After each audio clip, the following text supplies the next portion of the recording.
Got my fingers all twisted up. All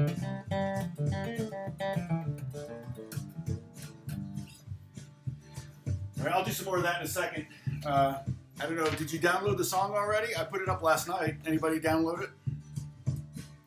Write down everything I say. And it's an instrumental song, so that's why it's funny. Okay, I'm going to turn off this track. I'm going to post the... hey, John, long time. Long time no see. I mentioned you a couple times on Monday, I believe. You're going to have to go back and watch now. Or did you? And that's why you're saying, sorry, I missed you. What am I going to do? I'm going to get the Discord link. And I'm going to pin that. I should have done this before, but just running a little behind. Introductions. There it is. You know, it's funny. I just got a... I need to do a video where I read comments. I think that's a must. I may do that even next. I just have to do a lot of screen caps, you know. Okay, so here's the Discord link to join. All of you know this, but I'm going to pin it.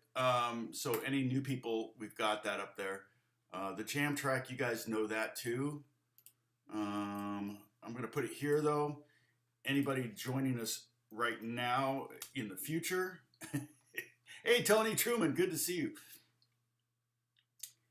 I need my nephew to join the live stream. Hold on a second.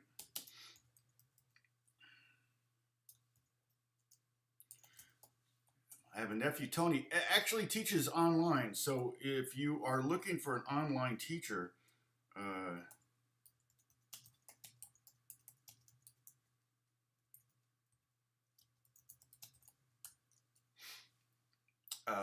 if you're looking for an online teacher, he graduated from Berkeley in Boston, a very good music school, especially now. And I say especially now because they went through a phase where they were kind of becoming one of those for-profit schools, which, you know, Berkeley's always been for-profit. It's accredited, I think. I mean, accreditation's kind of a weird thing. I think you generally have to be teaching, you know, English and history and science and stuff like that to have your degree count as a bachelor's degree that you could go get a master's or something. So, I got a tune. Anyway, they went for a phase where they were pretty much accepting everybody. It used to be when I wanted to go there, you had to audition, and it was very few people. And it was like, you know, that's where Pat Metheny taught, and Al Di Meola went to school there. And a lot of great guitar players and all musicians of all stripes went there. And in fact, when I first moved out here, it still exists. There was quite a bit of an alumni association out here in Los Angeles of Berkeley grads that came out here to be studio musicians. So I was competing against those guys, and I went to the School of Hard Knocks. I couldn't really afford to stay in college; it was too expensive, and I was working anyway. So I was like, why do I need to do that? So, but my son went to SC. SC is a good school. But I don't really recommend. Do you have any kids or grandkids that are thinking about going to music university? Maybe have them reach out to me and we can assess that. Almost feel like it's better to get a business degree. Like a basic business degree is pretty easy to get. Any university, a lot of colleges, small colleges, and things like that have those kind of degrees. So. But yeah, oh, you got the song printed up. Yeah, it's not. I think it's fairly easy one. There's only one little laydown part, the second to last bar over the G chord, where I go 3 1 3 3 on the third string. So you've got to go from the third, and you could play that, and we'll get to it. You could play that first the D note with a pinky, and then reach down with a third finger if you wanted. That's how I do it. I don't necessarily lay. You don't have to lay down your finger. Let's see. So we'll dissect that. Yeah. So I'm thinking maybe let me write this down so I don't forget. I want to do a video where I'm reading like all the bad comments. Maybe not all the bad comments. Now maybe I'll do one video where I read all the bad comments, and I'll do a video where I read a bunch of the good ones. I've got to do some screenshots because there's some great comments. So let's see. Where's my list here? YouTube ideas. Okay, I gotta add this because I think those comment reading videos are pretty funny. I really kind of like them. So.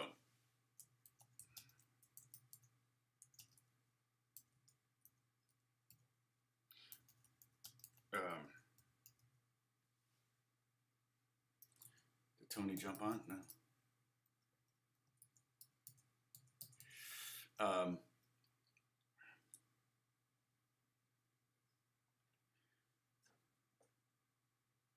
Gnaw on your pizza there, Dennis. That sounds good. Hola, John Jeffries. Good to see you. Ed, Bob Schumann. Ed, your name says Ed twice. You know that, right? Ed Castaneda. Tom. It's like Tom Casta Tom. Let's see. I said hi to John in Louisville. Bruce is in Florida. Holly's up by the place where I've never been, up by Yosemite. I need to go. Probably should just get in the car and drive up there and then let what happens happens. See if I can find a room up there. Should totally do that. So we're going to go over this scale again here. I'm going to play this scale. Oh, yeah, because I got a comment today. That's what made me think of the whole comment thing. Let's see. Where would that be here? And on my most popular video, I don't have, it's one of the few videos I have the comments just to approve.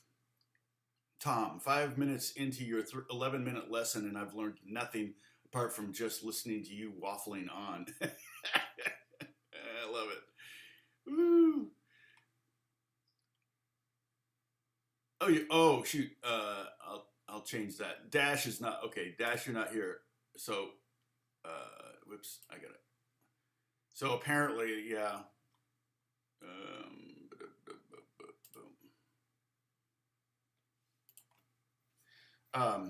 It's that apparently. Oh yeah, see, it's.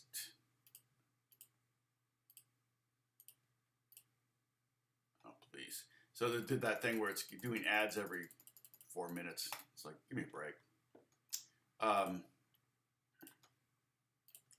So, all right, continue save. All right. So let's, yeah, I've got some. I need. It's going to take me a minute to find some of these, but I've got one I remember, and I read it to you about the one about teaching guitar lessons. Um, that one was pretty funny, where the guy was like, $70 for a guitar lesson. You know, what's I wouldn't pay God that much. And I'm like, yeah, I bet you would, but whether you want to or not. Um, I'll have to maybe watch a couple of videos. I don't know if I guess you black out their name if it's a bad one, right? Or if you're going to make fun of them. So or at least make your point. I don't know that I'm not good at making fun of people necessarily. Maybe I am. I don't know. But I can't. If I am, I can dish it and I can't take it. But I know that I feel bad when someone's getting made fun of. So.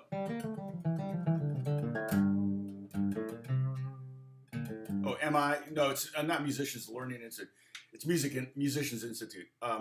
John is a scam. Yeah, I think that's. I think it's. I think the musician, the books, self-learning, fine. I mean, trust me, you could buy their entire catalog of books and it would be less than one semester there. I mean, it's just not. They make promises they can't keep. They'll have like 5 or 6 students that go through that program and they go on to tour with big artists. Well, that used to mean something. You used to pay, $5,000 a week or something, but now it barely pays $1,500 a week for some of the tours, or $300 a week. I know guys that go out for $300 a week. Hey, Sham, kids, where it's like you're just trying to build that reputation and everything, but still, it's like, gosh, it used to be a really, touring with a major artist was a big deal, but now that everybody's using tracks and Ableton and things like that, and so they don't even need you there. You're just there for eye candy. So yeah, as far as actually spending the coin to go to, Musicians Institute, and they don't pay their teachers very well. As much as they charge, their teachers don't get paid well. But let's review this scale, both of them. We'll start with the G Dorian scale. And remember, G Dorian, if you want to think of it, you could also think of it this way. I sometimes like to look at scales this way, and Becker, you're probably the same way. But the G Dorian is basically, how would I do this? Let's see. It's 1, 2, flat 3, 4, 5, 6, flat 7, and then 1. Is basically what we've got.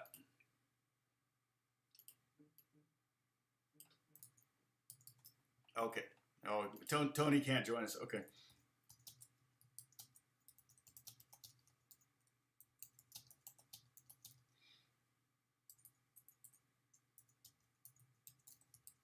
Okay.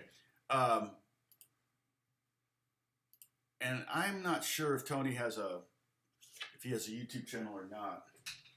But Tony, my nephew, and Berkeley, because Berkeley is one of the more reputable ones. And again, they really, I think they cut their admissions down like 75%. They cut back 25%, because their reputation started to become just like, oh, it's just one of those schools you go to, where you could go in as a beginner, literally.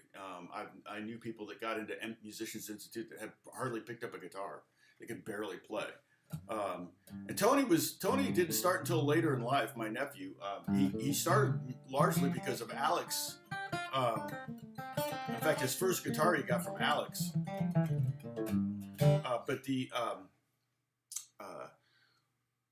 was like, wow, my cousin's getting really good. I should start taking guitar, and he actually. He's getting pretty darn good. He really likes classical too. He got a nice classical guitar, so he's doing that. So.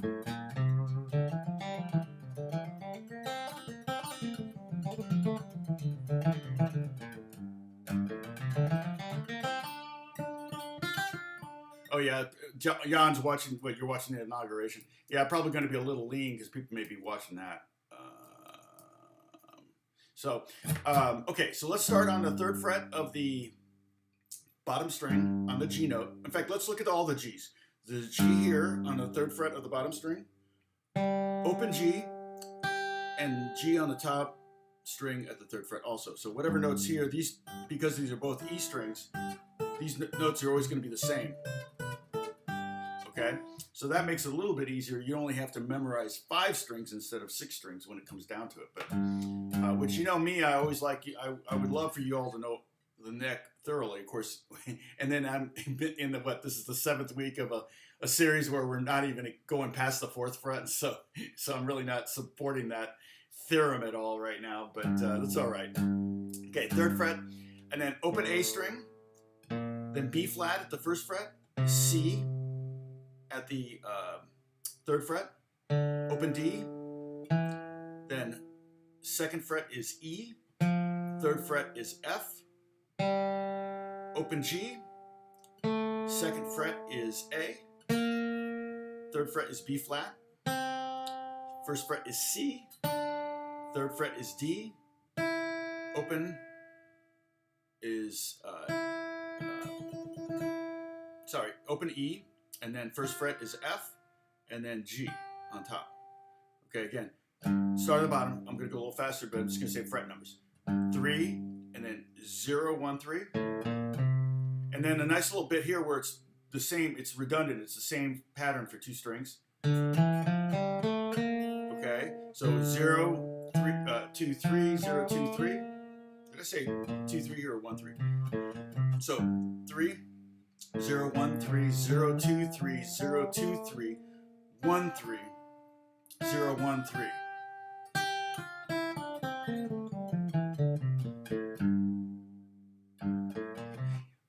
Yes, correct, Becker. 1 flat is needed for that. So yeah, it's interesting because I'm saying, so G Dorian is a 1, 2, flat 3, 4, 5, 6, flat 7, 1, and that's a relationship. In fact, what I want to do is I want to get rid of this here. Let me get rid of let me edit this. Okay, here it is. Let me get rid of the letter G here, because really this is kind of the formula for a Dorian. Okay.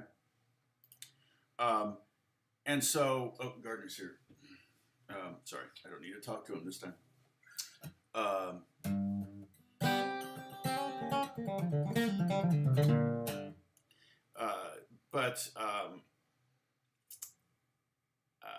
So what my point is there,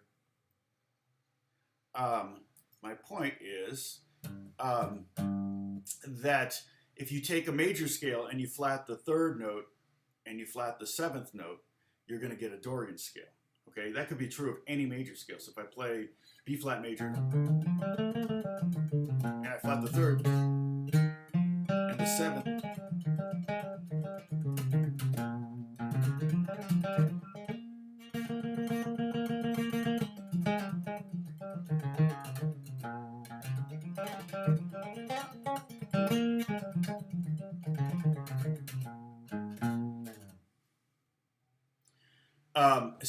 so that's just another way of thinking about modes, okay? And when I taught the mode lesson, on the live stream, let me look that up real quick. We'll see, Bruce. Oh, Bruce, you're here. Let me pull that up though, because I feel like here we go, live stream stuff. It's going to be pretty far down now. It's been a while since I've updated. Here it is.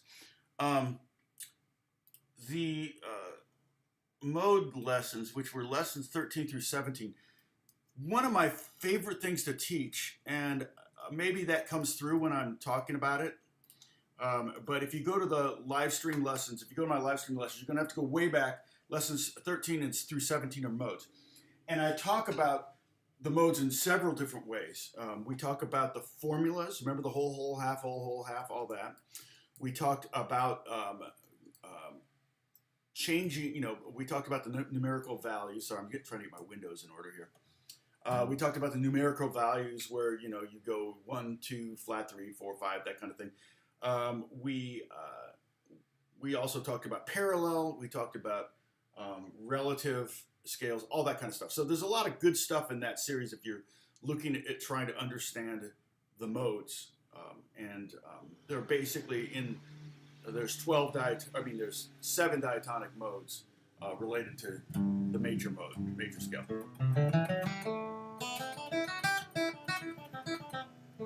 Now the reason, and I got a comment, I think it was from John, was it from you? It's basically a minor 7th scale, but there's 3 minor modes in the, got the guy right outside my window. There's 3 minor modes. There's minor or Aeolian, there's Dorian, and then there's Phrygian. Those are all minor modes. And I think it was John that was saying, why don't I just put this in the key of, because it's 1 flat, why don't I just put this in the key of F instead of in the key of G? But what I did was I put it in the key of the chord progression. So the chord progression is blatantly in key of G, 1, 4, 5 in the key of G. Yep, Becker, you're right. And the reason I didn't put it in the key of F is because I want all those accidentals in there. I want it to be real clear that you can see the flat 3s, which are the B flats, and the flat 7s, which are those F naturals. So if you see the natural sign, that means we want an F natural, not an F sharp. Okay? And one thing is interesting, the thing that you, like, oh wait, where are all our songs? Okay, I think they're here. Wait, what did I do with them? Dang it. I've been so busy. Here it is. I can actually, because Uncle Jan's Reel is purely in G, right? That was the first one. Okay, the one written in honor of Dennis's uncle. I could play that. I remember it was this. It was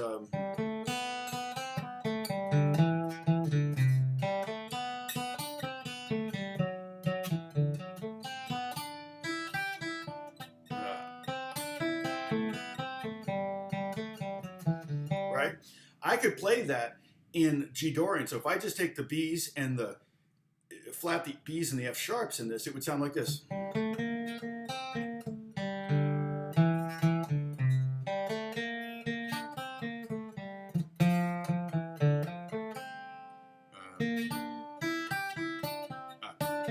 It's hard.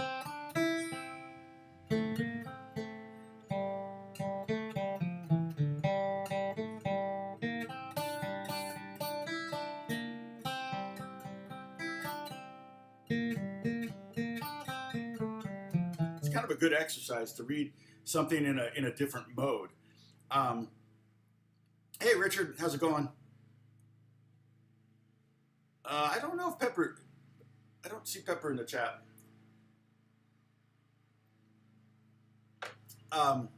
YOLO, you only live once.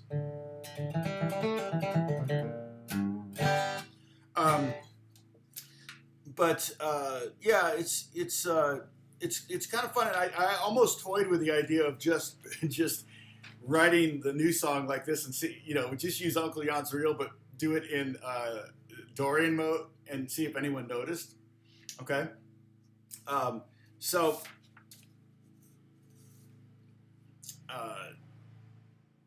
now the new one is called Write Down Everything I Say. Let's play the Dorian scale again. This is purely Dorian, so I did not use the Dorian plus the blues note on this. Let's do the descending Dorian. On top string, 3rd fret, 3, 1, 0, 3, 1, 3, 2, 0, 3, 2, 0, 3, 1, 0, 3. And you could go down to 1, 0 there. But again, we don't solo a lot down on the bottom strings. In fact, the lowest note I have on this, do I go down to the C? I don't even know if I go down to the C. I may only go down to the fourth string on this one here. Okay, so let me play it again now that we got more people here. I've got to get the jam track up. I think this is the jam track. Nope. Hold on. here's the link to the jam. Hey, Hook, good to see you. Copy. All right.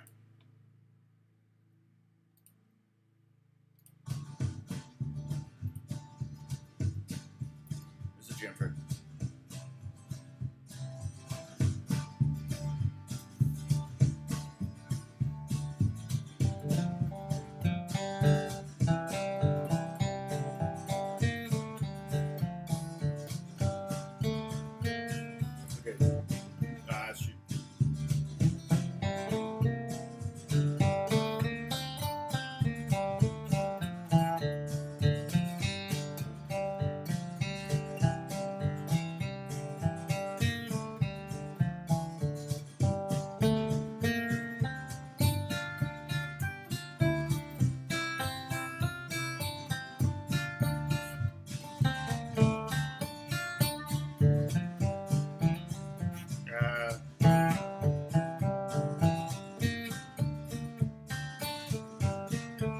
I like that.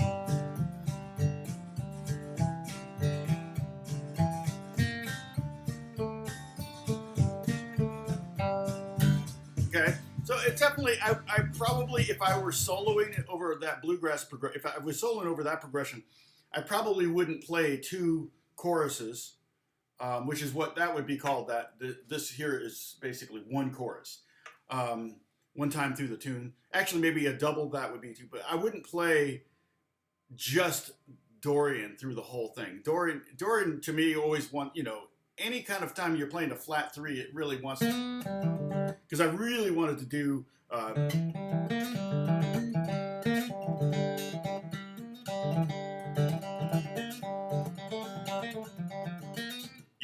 I wanted to slide that B flat to the B natural. So that's definitely one of the issues I have with doing these songs is that they're unnatural for the most part. I would if I was writing a song for TV or for a movie, I really wouldn't restrict myself. Now, composers do it all the time, actually. A lot of composers, like if you study contemporary composers work in 12-tone row, they will limit themselves to the 12-tone row, which is all 12 notes, but it's in a certain order. And then they do variations on that, and it's more of like a mathematic exercise than anything. Film composers, I mean, John Williams is a perfect example. They'll write themes for characters. So now they've limited themselves not only to maybe a scale or a key, but they're limiting themselves to a specific melodic set of notes. So, hey, Oslin's in the house. Good to see you. Wait, Dennis. What's Dennis? Oh, Jan. Yeah, Jan passed away. That's right. Uncle Jan. So I'm touching my face so we can take a sip. So it's one of our drinking rule games. So everybody have something to drink. What is everybody drinking? Dennis, what are you drinking? Okay, so let's see. I'm going to do some screenshots of this so we can start talking our way through it, okay? And you know how much I hate naming songs, right? I just can't. It's just or instrumentals, I should say. Naming regular songs are easy because usually it's whatever the chorus is, but instrumental songs are like, how many songs are called Untitled or Etude number 1 or Song number 4 or whatever? Heck, even Blur had a song. What was that song? Song number 2. What was the name of that Blur song? Great song, actually. Okay, so now I've got this. So what I'm going to do is open a new window, drag these in.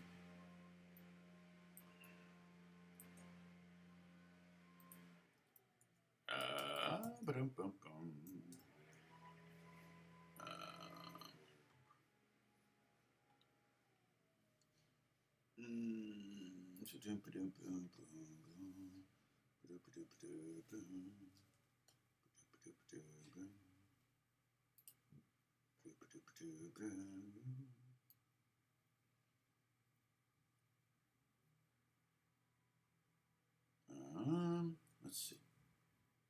All right, now I've got these diagrams, and so let me drag the first one in here. Okay, this is the first 4 bars, the first stave of the song, of the new song. All right, and I may have to. Okay.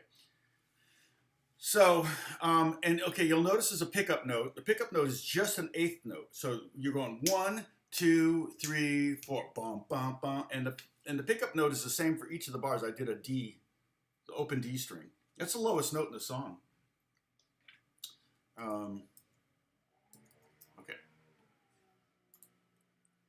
I think, like I said, there are probably a lot of people watching the inauguration and all that stuff. So I'm going to have to lower this. So we're probably not going to get as many viewers as normal. Okay, so we start out right away with that GD or DG. 1, 2, 3, 4.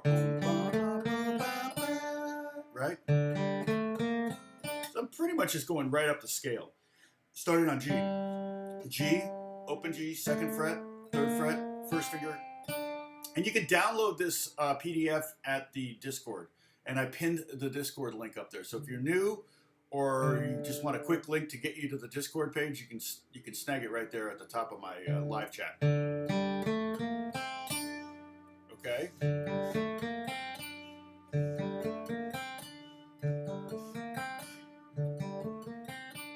One, 2, 3, 4. And the hard thing to remember, and Becker and John, I'm trying to stick with my theorem of keeping alternating picking. This would start with an upstroke. And the Temptations go down, up, down, up, down, up, but then you're ending on the downbeat with an upstroke, and it's kind of weird. So I really like this, and in downstrokes and upstrokes sound different. I really like the sound of that downstroke on that last note. So if you can, try to do this with a start with an upstroke, then down, up, down, up, down.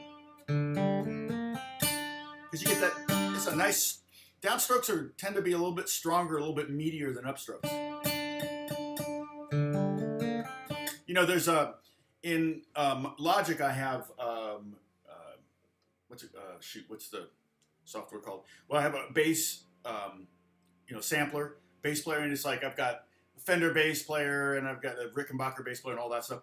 And you can actually hear the index and middle going back and forth. You can hear the 2 fingers, and they intentionally made them sound like different fingers, which is really cool. So it sounds very, very human. And you can set it up that way. You can set it up to be 1 finger. You can set it up to be 2 fingers. You can set it with a thumb, whatever. But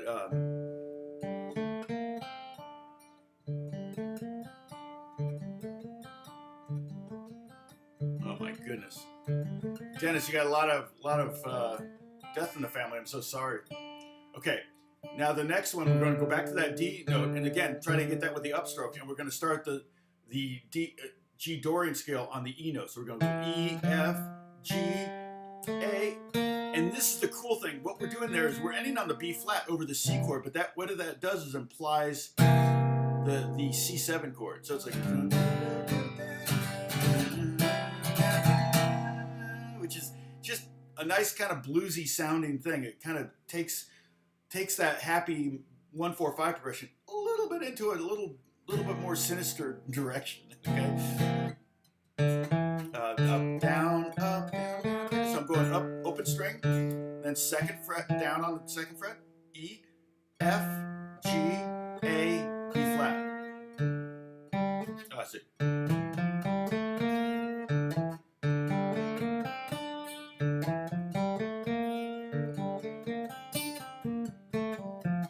Okay, so then the next phrase is exactly like the first phrase, up until beat 3, and then it descends from that point. So we got the open D again, try to get that with an upstroke.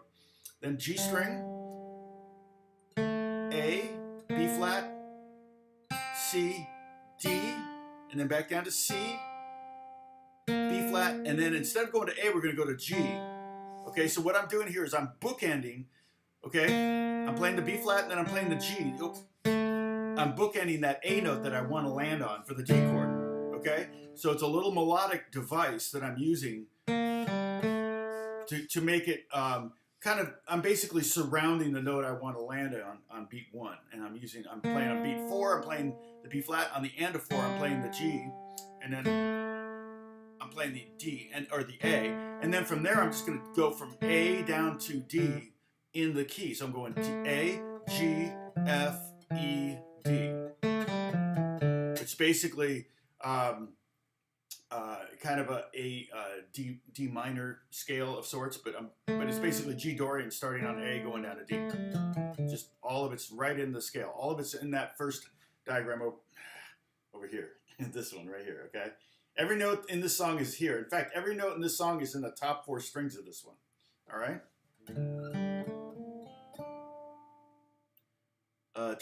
Try and play Bingo Nursery on 110 BPM 16th notes. I don't know what that is.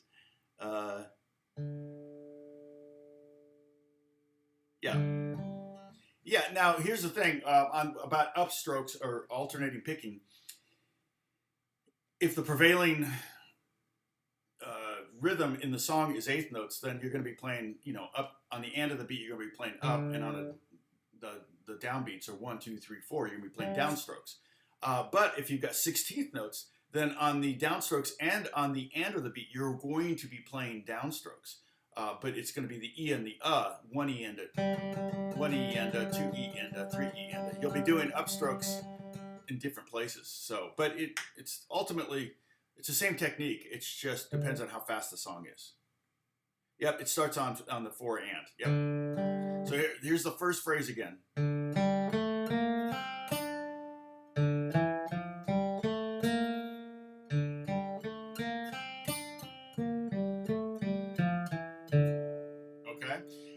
Dark melody. I mean, it almost be better if I went to the F sharp there, on that last phrase.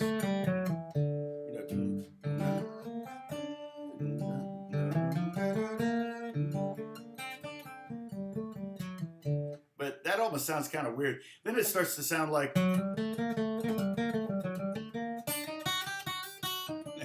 it starts sounding very Hungarian. And actually, this is just a pure melodic or harmonic minor. Okay, now the last 2 notes, D and F. Okay, play those 2 and remember those 2 because I'm going to delete this this little image here and I'm going to bring in the next one. So play the D, the open D, and then the F on the 3rd fret, and then I'm going to grab the next one.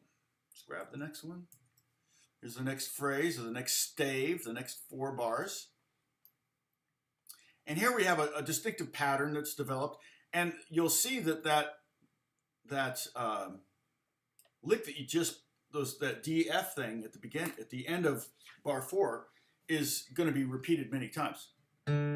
1, 2, 3, boom, boom, boom, boom, boom, boom, boom.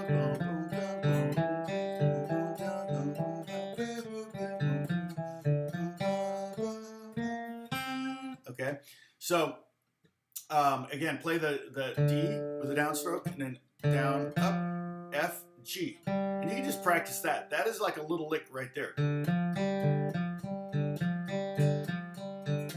And if you practice the 3-note lick, so if you practice it, you'll find if you loop it and keep it all 8th notes, right?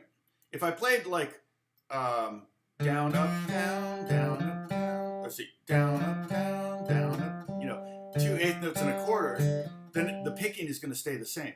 But if you loop it as 8th notes, you're going to be down, up, down, and then you're going to go up, down, up, and then down, up, down. So your picking is going to shift within the same lick, which is kind of a cool.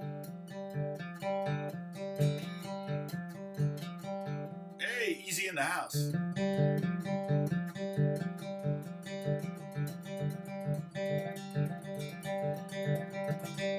Okay, it kind of is a fun little exercise between the right and left hand to work on your alternating picking. Okay, and then the next one is right. We're going to go to E instead of F here. So we're going to do the same lick, but we're going to have E. And you'll notice that the lick kind of just continues. So what I did was I changed from F to E as soon as I hit the C chord. So I just, I could have kept going. I could kept doing that F note over the C chord, but it wouldn't sound very good. The E sounds much better because it's the third of the C chord. Very in, very in.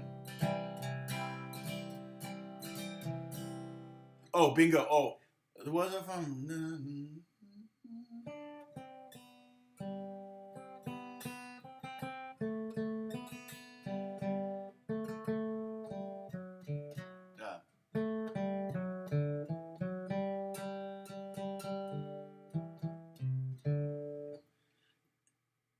Something like that, right? It's been a long time since I played that song or even heard that song. So down, up, and then the beginning of this bar, G, D, F, G, D.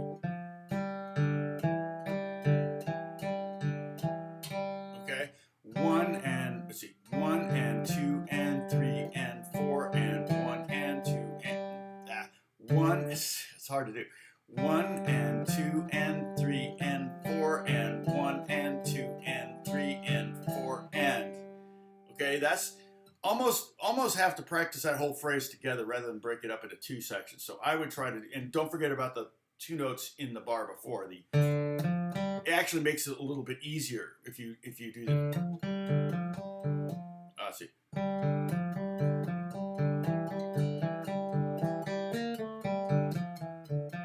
Okay, so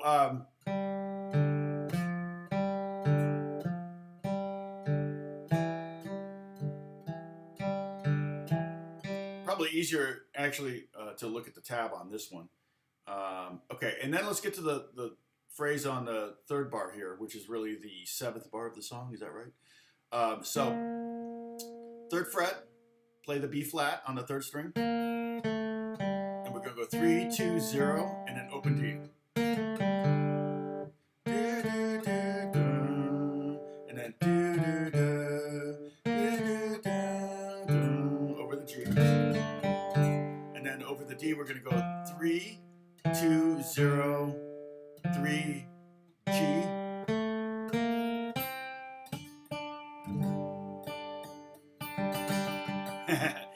Gun must be new. He doesn't know me. Gun AV. Quick question, sir. Oh, Sam. Replay bar 5. Where's Sam's? Oh, yeah. Measure percentage. Bruce is deciphering for Sam there. So yeah, pickup is 1, 4, and then.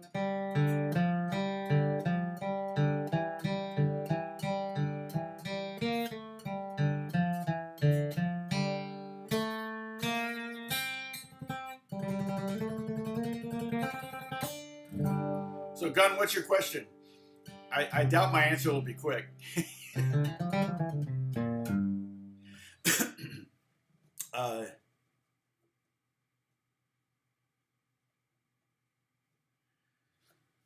Any good? Well, that would be a question for what is it? The Fender Play? They probably have that song in there. I don't know about guitar playing apps or lesson apps, but stay tuned because I guarantee you here in the live chat you'll get some suggestions, and I'm sure pretty much any app like that's going to have Sweet Home Alabama. I mean, it's not an easy.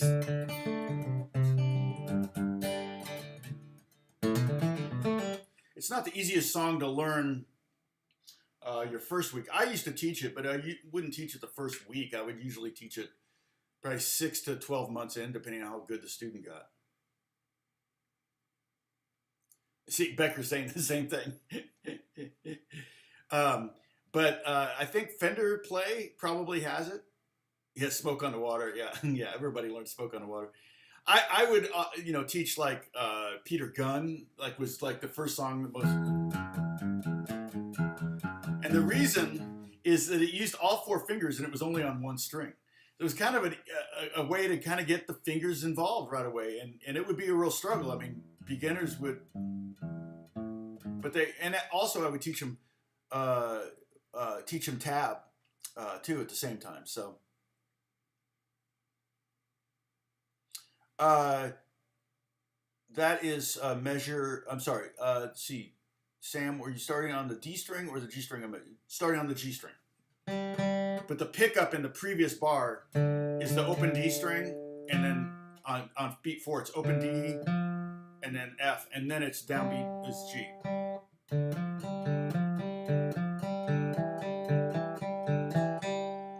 That takes you to the end of bar 6. Oh, Rocksmith. I couldn't think of the app. Yeah, Rocksmith. And there are easier, like you could do Sweet Home Alabama. You could just play the chords and sing. You don't have to do the riff, but everybody wants to learn the riff. The guy that actually did the solo on that just passed away.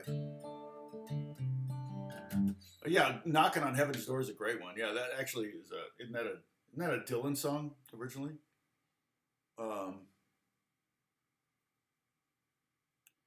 Yeah, and then you could be able to do the simpler version of Sweet Home. Okay, so the 7th bar, again, let's go over that. It's B flat, A, G, D.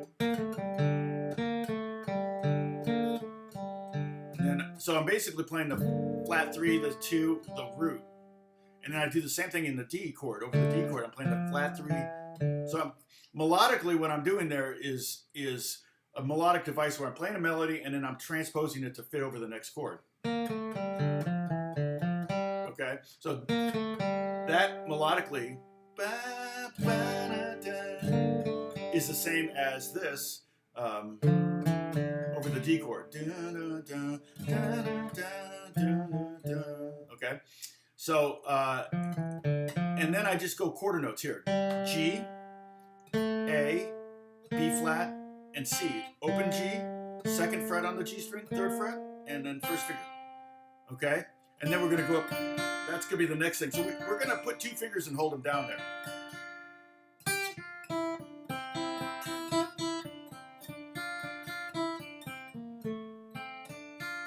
I think it's the next phrase.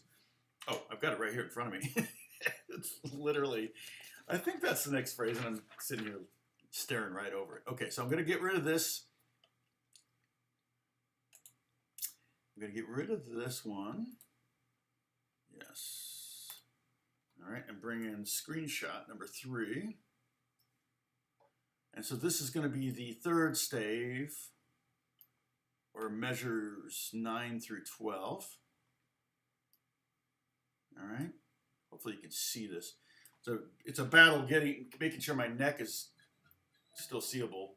If I go a little lower here, it helps. Okay. So remember our lead in, the bar before is G, A, B flat, C. Okay? So I'm just going up the scale, the G Dorian scale, A flat, or sorry, G, A, B flat, C, and then I'm going to go a little chord. It's basically a little G7. Okay? I like hammering on. I feel like that gives it a little bit of spice, a little bit of flavor, a little bit of personality when you hammer on notes. That's one of the beauties of the guitar. Somebody asked me last week was like, tell us why guitar is better than piano. And I mean, it's apples and oranges, but this apple has a lot of cool things you can do that orange doesn't have. So, like sliding, right? Can't really do that. I can play the same note different ways. Like you can't do that on piano. I mean, you can do it hitting the same note, but it sounds like the same note.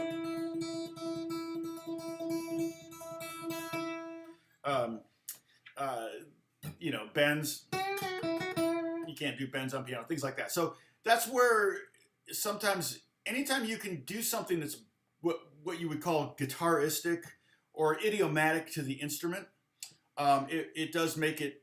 It does use the instrument to its best ability. That's why I like those kind of things.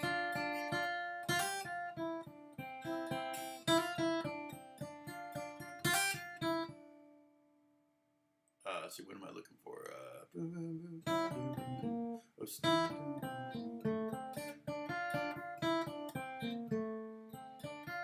So, Burning Houses by Cam. Burning House by Cam. Cam who? Is that the name of the band?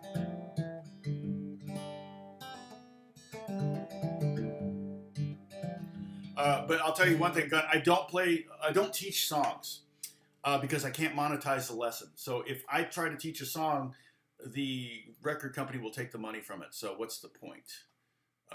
And so, no, yeah, Bruce, I got that. Yeah, I got that question from Sam.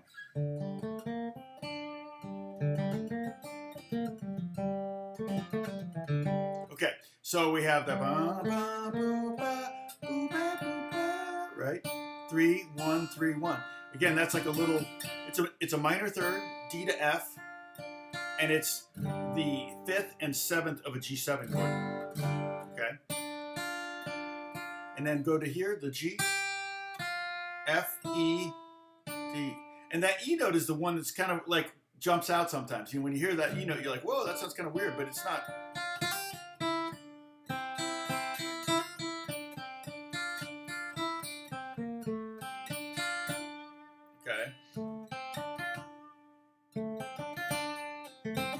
Yeah, this thing is super thick there, Truth.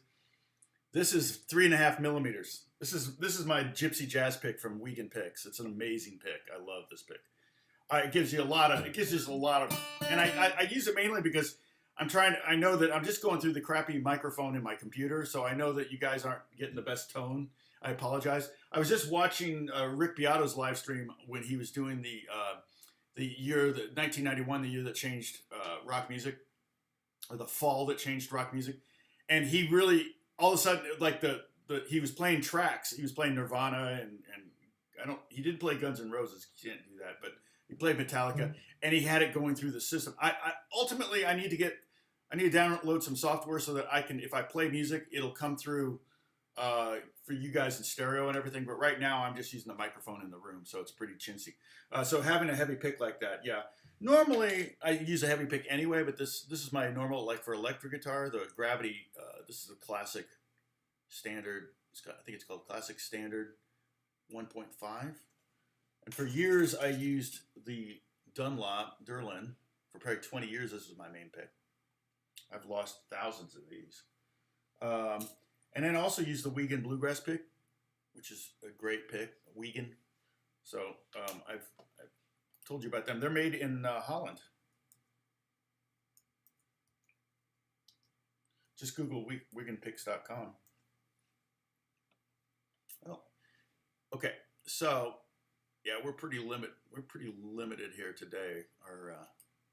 Don't forget to hit the like button too.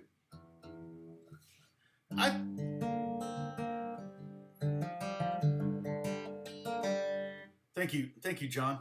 I mean, you know, the Mac. If I upgrade my iMac too, the camera will get better, and so will the microphone. So it'll actually be a good thing. I plan to upgrade my Mac probably this year sometime. So yeah, I've seen Truth here before. Second time. Yeah, Truth, I've seen you here once. Yeah, at least once. I guess it's only been one other time, but I've seen you before.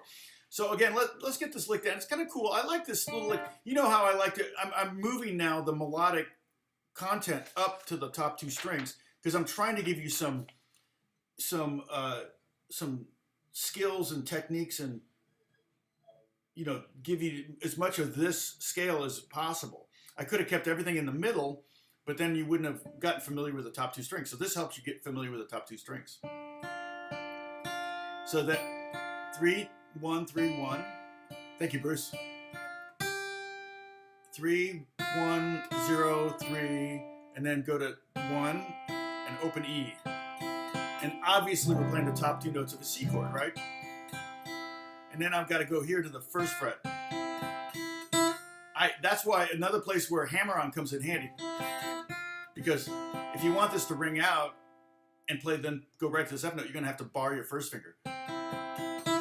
But if you just do that, you don't have to worry about laying your first finger. See what I'm saying?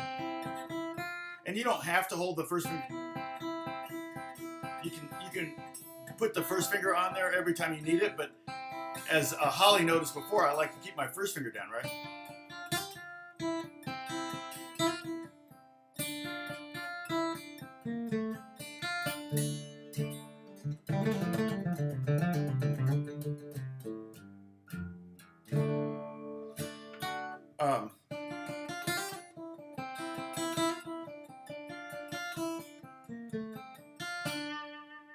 Okay, so all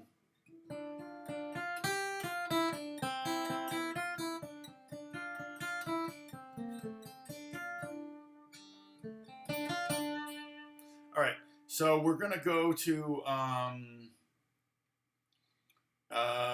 let's see. Okay, but back to this. Let's go to the second bar. C, E, C, E, and then hammer on. If you can, hammer on that first fret. Open E, third fret, first, and then back to the D and the F. 3, 1, 3, 1, and then, hey AB, how's it going? Good to see you. It's been a while. I do play banjo. Not great, but I play a little bit of banjo. Oh, I'm sorry. Oh, wait. Sorry, I messed up. So third bar is D, F, and then E, D, C, B flat. It's a whole tone scale, kind of. Whole tone scales are the scales. Like, play this is totally off. Well, in fact, we can play it right here. First fret, finger on the third string, third fret, and then fifth fret with the third finger. First finger on the second or third fret of the second string, and then the fifth fret. Right? That's also a whole tone scale. You just keep going up by 2 frets. And they always use that. I remember when, anytime you hear like either whole tone scales or stacked augmented chords, it kind of implies you're either dreaming or remembering something in really bad score writing. So, okay. And then we came off of that E, D, that whole tone scale, and then we go right to the A here, which is the 5th of the D chord. Then this first finger on the first fret of the second string, third finger on the third fret of the second string, and then F on top, first fret, and then third. Okay, now Truth had a guitar question.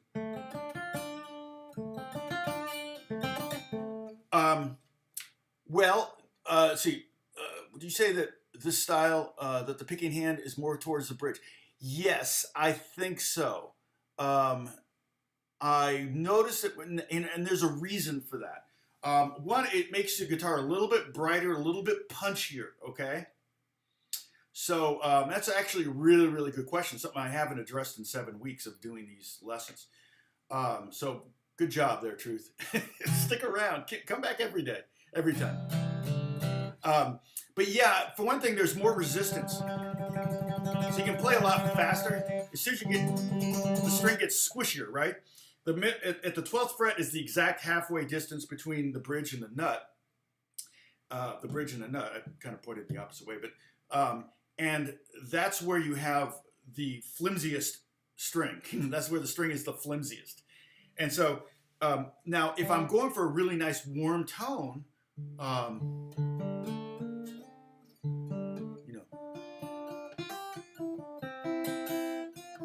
I like the tone here, but for speed.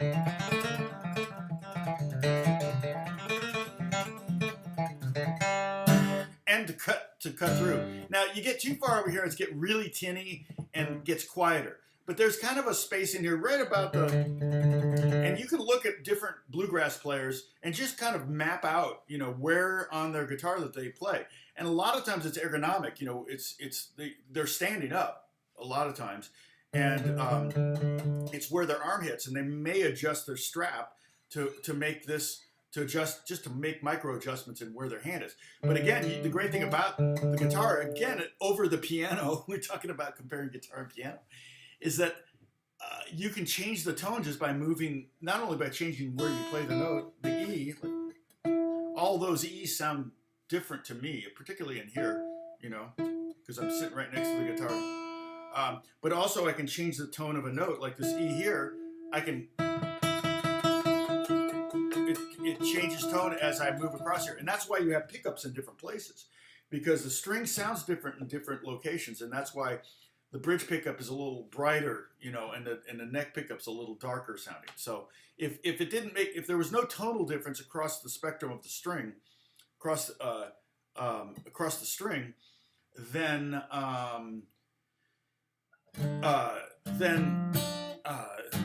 you wouldn't have, there would only be one pickup on every guitar. So there would be no reason to have a second pickup. So yeah, Celtic is kind of the origin, a big part of the origin of bluegrass music. A lot of bluegrass music was basically started, you know, by Irish immigrants, and we hated the Irish. We always hate the immigrant. Every country does. It's not. This is not new to America. Everybody goes, "Oh, America." No, no. Every country hates the immigrants, you know, and mainly only when they, like, all of a sudden populated in an area where they weren't. You know what I mean? It's like all of a sudden, you know, you got a town of 100 people, and all of a sudden there's 200 people, and half of them are from Ireland, and you're like, what's with all the Irish? You know, I'm Irish, so I'm just saying.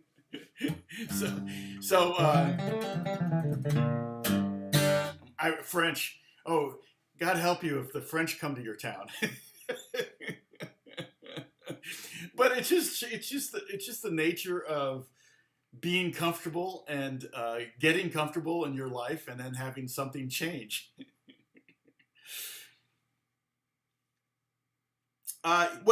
John, because Gibson did come out with 3 pickup Les Pauls, and there are 4 pickup guitars. It's a subtle difference between those. Well, I would say probably the middle pickup and the neck pickup are probably closer than the middle and the bridge, because I think that the tone is more radical as you get closer to the bridge. But yeah, there's a tone difference. Yeah, I've played guitars like that, 3 pickups. Do I have any 3? Well, Strats have 3 pickups. So yeah, and I don't hardly ever use that middle pickup. I mean, except to make one of the neck of the bridge to go out of phase. It's pretty much all. Oh, Truth, you're taking off. Dang it. Okay, well, you were so helpful there.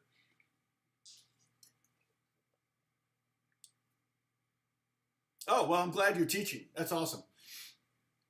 Okay.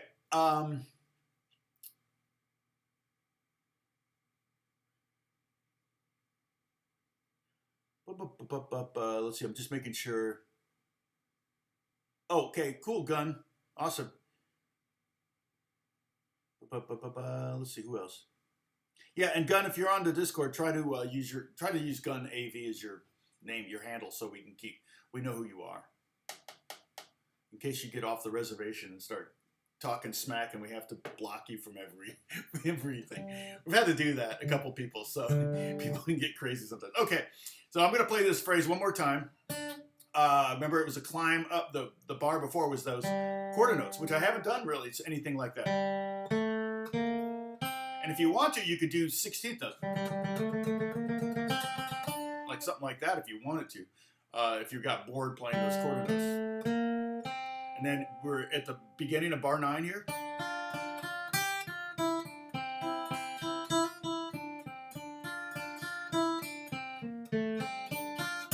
And that lick right there is very blues lick. And like I said, anything in G Dorian is going to sound bluesy. Okay. Okay. Now, if you look at the last 2 notes here, okay, right there, the D, F, you know what's coming. I'm quoting myself again. Remember, I tend to do that in the 2nd stave and the 3rd stave. I'm sorry, 2nd stave and the 4th stave will have the same. I'm going to remove this and bring in the 4th stave. What? That was weird. Oh, maybe. Oh, I gotta click on. Yes. Okay. All right. See, I'm used to PC or Macs. When you hit return, when it asks you a question, it gives you the option of like, oh, that's yes. They're asking you a question. Do you want to delete? You want to remove this? Yes. No. Yes. And I hit return and nothing happens, and I'm like, or actually I hit return and it implied no. And on Macs, you hit return and it implies yes. You actually have to click in the box to get the no. So that must be a PC thing. I'm not a PC guy. My wife's working with a Chromebook right now. She's teaching still. We're doing a lot of Chromebook stuff. So we have that lick again.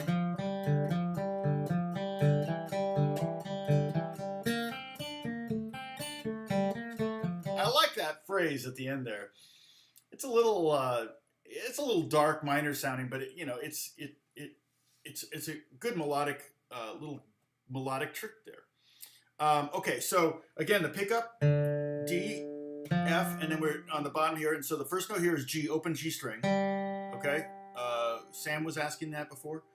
Open G, and then D, F, G, D, F, G, D, E, G, D, E, G. Wait, I lost track. How many? I think I had one more. D, E, G, B flat, C, D. And here's where we have to, we can use our second, there's several ways you could, there's 3 ways I can think of you could do this. You could go 3rd fret on the 3rd string, 1st fret on the 2nd string, 3rd fret on the, 3rd fret on the 2nd string.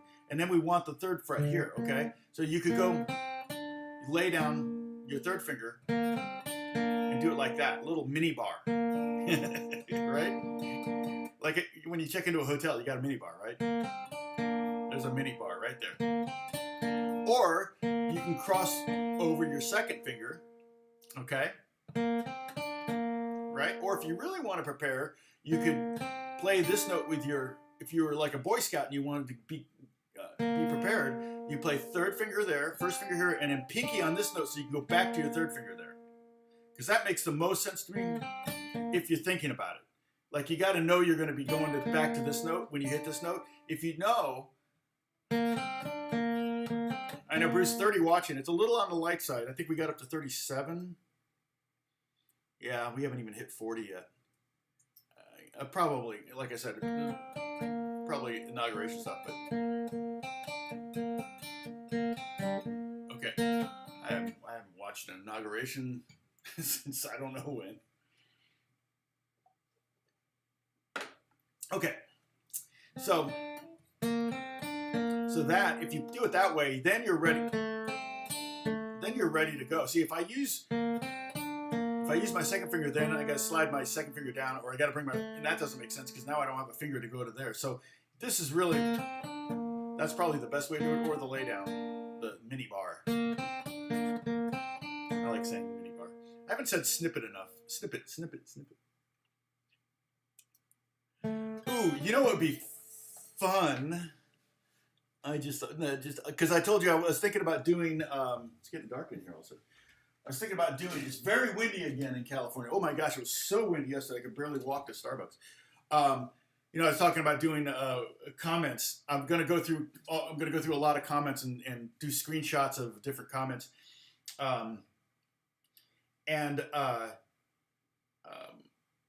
It might be fun if I could try to find your comments. I wonder, like your first comment, like Bruce, did you comment on that 7 tips for older beginners? Because almost all of you came to my channel through that video. Everybody pretty much that came to my channel came from that video, and it'd be funny if as I'm perusing the comments, if I find some of your original comments in there, it'd be really kind of cool. So I like I said, I may do 2 videos. I may do one with all the bad comments because that's the fun one to do, and another one with all the good comments. And so yeah, I'm gonna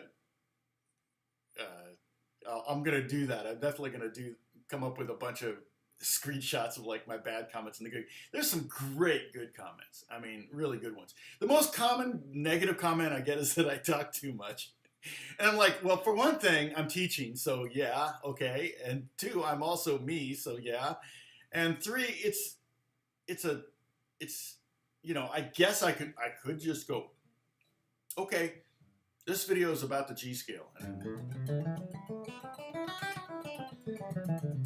Okay, done. See you later. You know, I guess I could do it that way, but I'd rather give you some insight. See, now that I opened the thing and wind is blowing the trees and everything's flashing, so that's not going to work. Okay. So,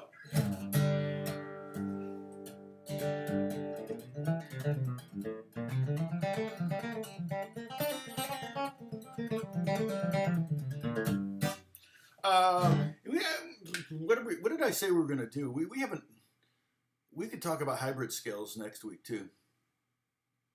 Oh, the DADGAD chords. Yeah, that's another one that's big. That's my second biggest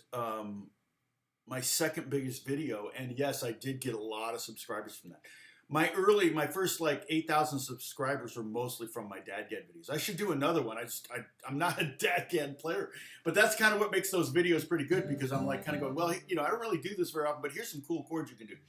And so there's a lot of people that are really getting into DADGAD. It's a great tuning, and we talked about it here, right? Didn't we do DADGAD stuff here? We did didn't we? Did I talk about DADGAD? I don't see it. No, I haven't done DADGAD yet here. So, oh no, the DADGAD tuning. Yeah, I did 4 lessons on it, lessons 65 through 68. So I did talk about it here.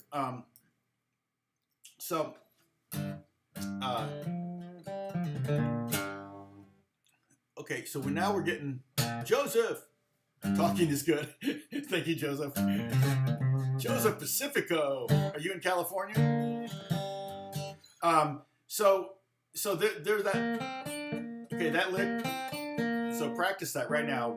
Third finger on the 3rd fret of the 3rd string, and then first finger on the 1st fret of the 2nd string.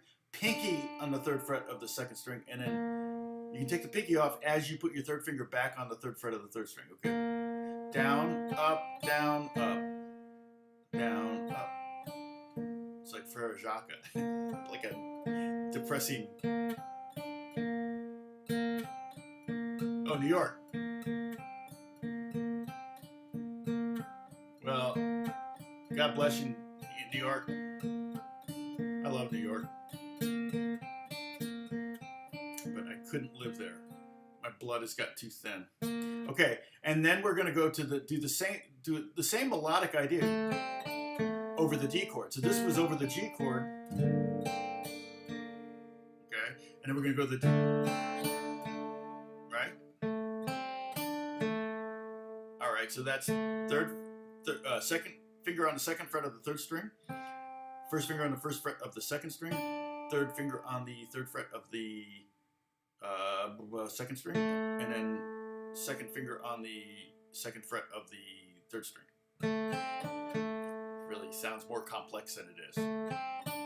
And then this I also like.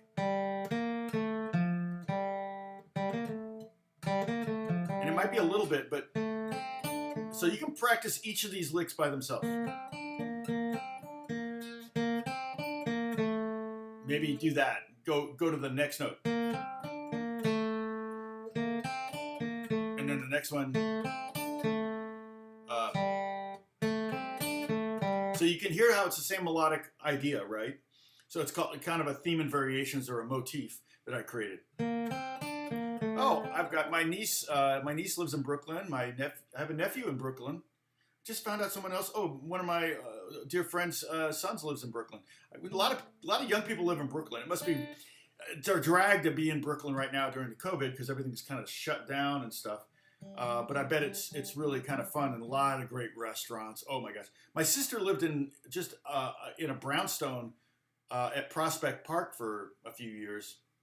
Her husband was one of those apartment brokers, so they had a really nice apartment on Prospect Park. I'm sure you know where that is. Okay, and then open G. This is the last phrase. So G, and then B flat, third fret, A, and then I'm going to go down to the F. Again, it's one of those things where melodically I'm bracketing or I'm surrounding a note I want to land on. I want to land on G on beat 3. I could have done that, but that's kind of boring. Hit 2 G's in a row? No, so what I did was I bracket the G. Okay? Another thing you can do, remember always, you can break up the licks, you know.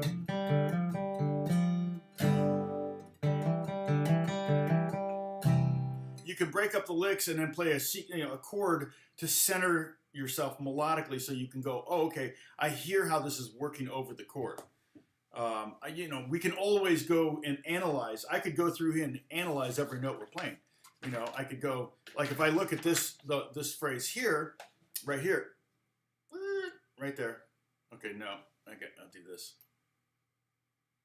Right here. Oh. No, I pointed in the wrong place. See, I just move it to where I want to point because I'm so bad at, I'm not a good weatherman. But if I were to analyze this, so in other words, if I were to look at each note's relationship to the chord it's being played over, okay, in that first bar, that's the root, then the fifth, and the flat seventh, and the root, then the fifth, and the flat seventh, and the root, and the fifth, and then the third. Now over C, it would be the 5, the 2, the 3, the 5, the 2, the 3, the 5, and so on and so forth. That's a more after the fact, like if you hear a really cool lick, okay, and you go, dang, what was that? And it's like in a song somewhere, and you go find the tab for it, and you go and see the music, and then you analyze it and go, how did he come up with that lick? That's really cool. And you're like, then you use your analytical skills to figure it out. Oh, okay, that was just the fifth and the root and the seventh. Okay.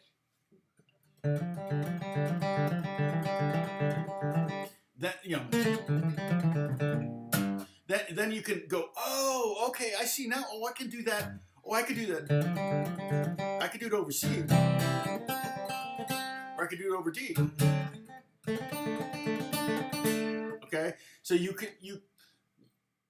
can use those kind of analytical skills to break down a lick, but I don't really recommend it when you're learning like in the basic mode because I don't want it to get too complex and too deep. I just want you to have fun and kind of get some of these scales under your fingers. And as you get these scales under your fingers, then you're going to be more free to kind of play around with them.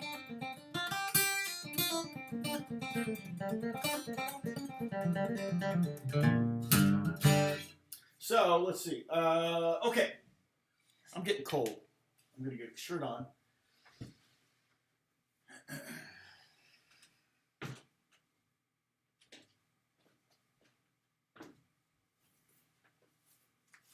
I've been really busy. I was working on Apex Legends yesterday, so you can take a sip. we haven't been doing a lot of drinking game stuff. I'm going to get rid of this diagram. Okay, is that okay if I get rid of this? Remove, and then I have to click yes. I can't just hit return. So our drinking game, yeah. So if I did anybody answer my question about what you're all drinking? I must have missed that. Oh, now we're going up in viewers, and I'm like, put the guitar down. But I can take some questions now. We got plenty of time, so. Yes, Sam, very much so. Muscle memory. Start to get those scales under, and I'm probably going too fast. I mean, I don't know that if you were my student, if I would do, every lesson I would teach you a new scale, let alone 3 new scales. But we are spending 3 lessons on this. So technically, this is the second lesson of week 7. So we've done 18, 19, 20 on this subject, by far the most. So Sam's drinking coffee like I am.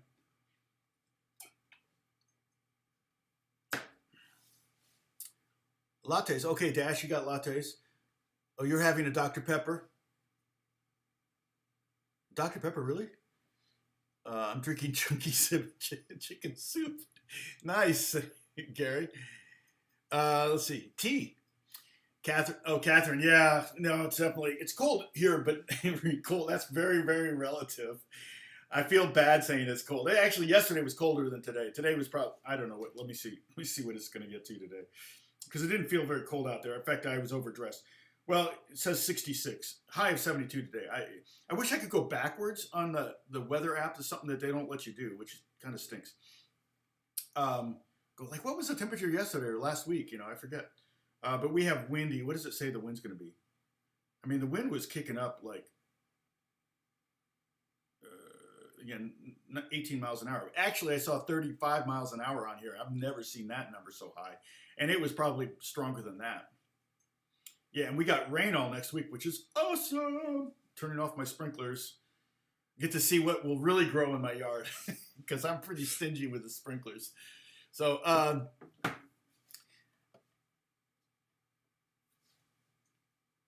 okay, well, Ab, that's a great question, and we're going to be talking about triads and triad shapes, and that will help a little bit. But yeah, the AB, we talked about this way back when, and I think you were with us. The very first 12 lessons or 11 lessons were, lessons 1 through 12 was the caged method.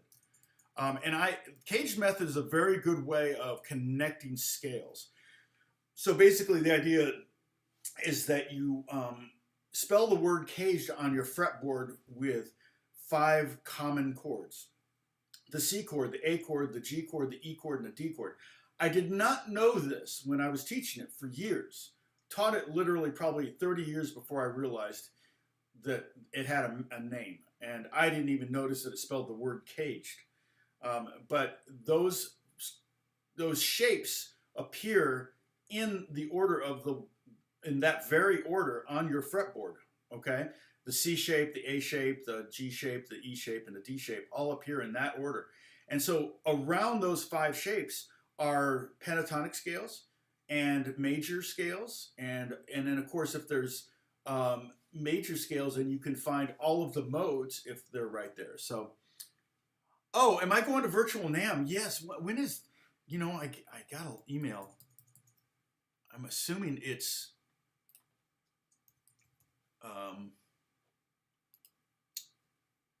I don't know that I registered. Let me pull that up. I guess I can. As long as it doesn't cost anything. Oh, it starts to start. Oh, it started. Oh, it already started. Oh, interesting.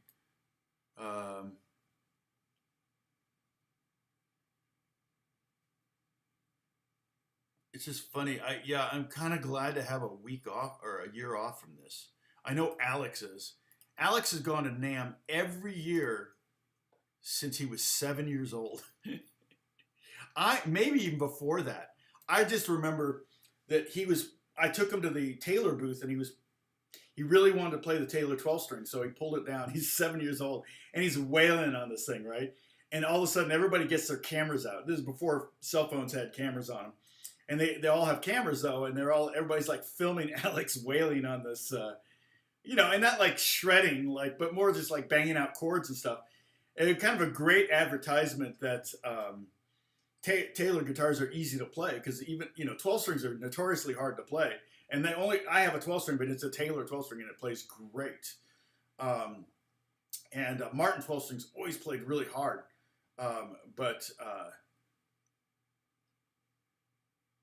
win that Cordova Fusion guitar. Yeah, I guess there are probably a lot of things like that, huh? Yeah, you do get a lot of swag, but it's just like, even that, I just got tired of carrying the bag around with all the swag. I remember going to oh man, it was the worst. Like, they have the bags with the rope handles, and then you would go and you'd grab all these magazines. Like, they have this giant, like, hundreds of, 100 different musician magazines, all of them, from recording to mix to guitar player to all of them, bass player, whatever, all of them are there. And you grab all, you put them in your bag, and then you're walking around all day with this heavy bag and some rope, and you just get blisters, and it's the worst. I'm like, why? So then it would be one of those things, you go at the end of the day, you go, I got to make sure to go by the magazine rack as I go to my car, and you go there and all the magazines are going. You're like, dang it, So I need to do like a video of NAMM memories. So I remember one time I was I went to, I think it was a Lexicon booth, and they were in the arena in Anaheim. This was good 20 years ago, back because they were in Anaheim, and then they upgraded Anaheim because of NAMM. It's such a big convention. They upgraded Anaheim, so for 3 or 4 years, NAMM was at the LA Convention Center, downtown LA. And but this was back when it was before they moved up to LA and then back to Anaheim. And we're in the arena, which is like a hockey arena or something like that. I'm not sure what it's for. I've never seen any sporting events there, but it's attached to Hall A. You know, you go from the arena to Hall A, B, C, D, and then downstairs is E, and then it's insane. It's insanely large. And I'm standing there, and I'm at the Lexicon booth, and they have this podium with that's got all these rack mounts in there and headphones hanging on. And you got like a switch that you can go and you can switch, guitar, voice, bass, drums, kick, snare, things like that. So you can switch to having whatever, and then you can switch units and then you can mess with them, right? So I'm kind of like messing around with one of the units with the guitar sound or something, listening to different reverbs and kind of with the headphones that they have there. And all of a sudden I feel like there's people all around me. Like I see people kind of gathered around me. And the podium was two-sided. On my side was a setup like that, and on the other side was the exact same setup with all these racks and stuff of Lexicon reverbs. So I'm like, okay, what's going on? I look up, and directly across from me on the other side of the podium was Stevie Wonder. He was doing the same thing. He was like listening to different things. Oh yeah, that's and I'm like, oh my gosh! I look around, and this is people everywhere. Mostly his entourage. So yeah, you would see famous people. I saw Bono there one year. I actually hung out with, like for the day with, shoot, I can't think of his name. Bass player, played with Ozzy Osbourne. He was with Ozzy Osbourne when Randy Rhoads died. Shoot, what's that bass player's name? Rudy Sarzo. Right? Is that right? I think it's Rudy Sarzo. Yeah. Yeah. And so Rudy and I we're walking around. We're walking around the NAMM show. And I didn't spend the whole day with him. It was him and a friend of mine. That's how I was hanging out with him. It was the three of us walking around. The friend of his was one of my friends. Can I play Heskey time? Wait. Cheeky boy play Heskey time. I don't know what that means. Yeah, I can't play songs because of copyrights. Though the record company will make all the money on this video and I won't make anything. So... we're walking around, and it's when you're walking around with like a celebrity at the NAMM show, you can't go far. I mean, literally, we would walk 15 feet, and then you'd have to have another 10-minute conversation. So you're just kind of standing around waiting for them to, for people to stop bugging the person you're hanging out with. So AB, do you have any advice on how to come up with unique strumming patterns? Try to improvise while counting. I try to improvise while counting 1 and 2 and 3 and 4, sometimes in all the time. Well, for one thing, you can just sit down with a piece of paper and write down every mathematical possible combination and then play them.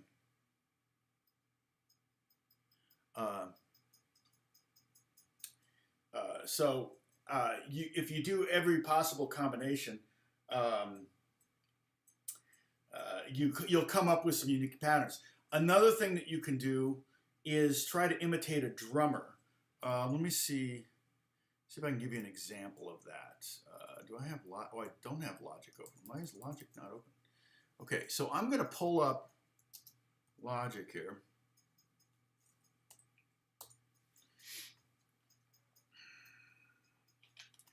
And Logic is great. Logic is probably the best $200 software you could ever buy. I'm going to create a drummer track. Let's see, slow jam. No, I'm going to change. I'm going to go to songwriter, funky songwriter, pop songwriter, experimental roots. Let's just start with that, okay? So, okay, I'm going to go 120 beats per minute. So it's, all right, done digging that one. That's too fast. So maybe 60 somewhere. Let me go, yeah, change drummer.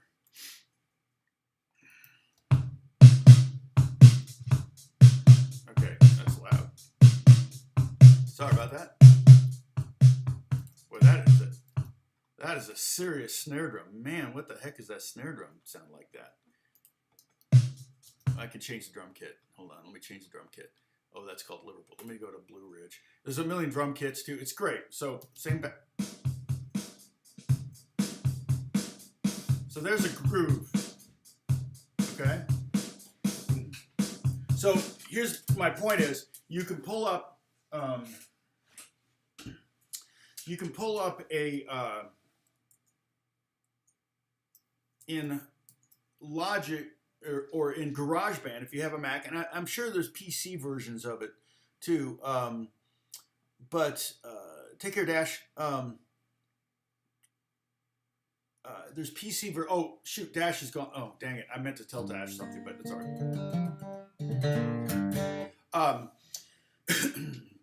There's probably a PC version of the same thing for free, but GarageBand has, you know, a bunch of drummer things too that you can load in. So you can just load in a drummer pattern, loop it, and then get a strumming groove inspired by that. Okay, and that's a great way to kind of come up. So here's a drum groove,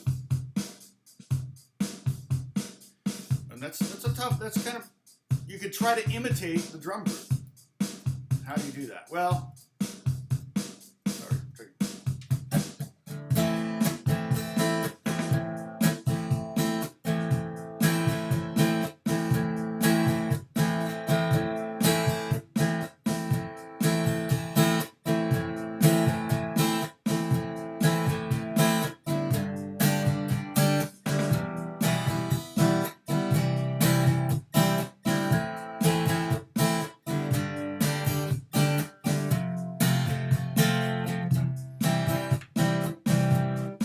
Basically, I took that drumming pattern and I listened to the kick, the hi-hat, the snare, and you just try to get some of those elements in your strumming pattern. So I kind of went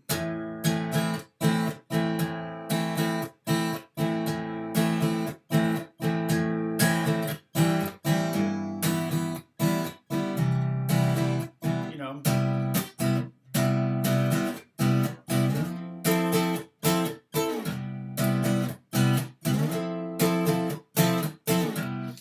And you end up coming up with new patterns. And I probably have patterns that I gravitate towards, but I really do try to come up with something new when I'm writing pop music. When I'm writing TV music, I definitely, so let me pull up a different pattern. So that one's called Chelsea Boots. Whatever, here's one, this is number 9, and this is just one version.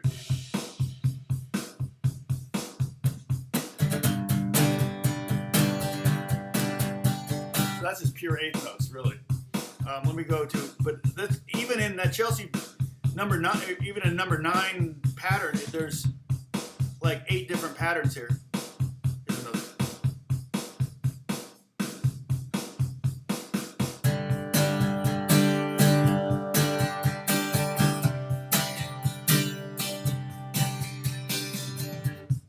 Turn that a little bit.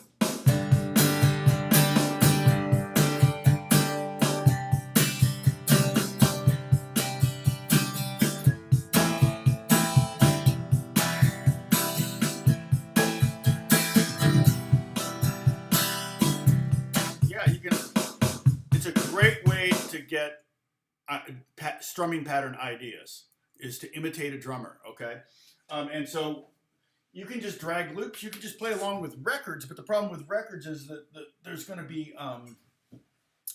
there's going to be music going on, so you need kind of drums by themselves. So just any drum software, any grooving somewhere, but that's where I get almost all my grooves is from imitating drummers. Okay, does that help? A lot of my voicings on guitar I get from imitating piano players. So let's see.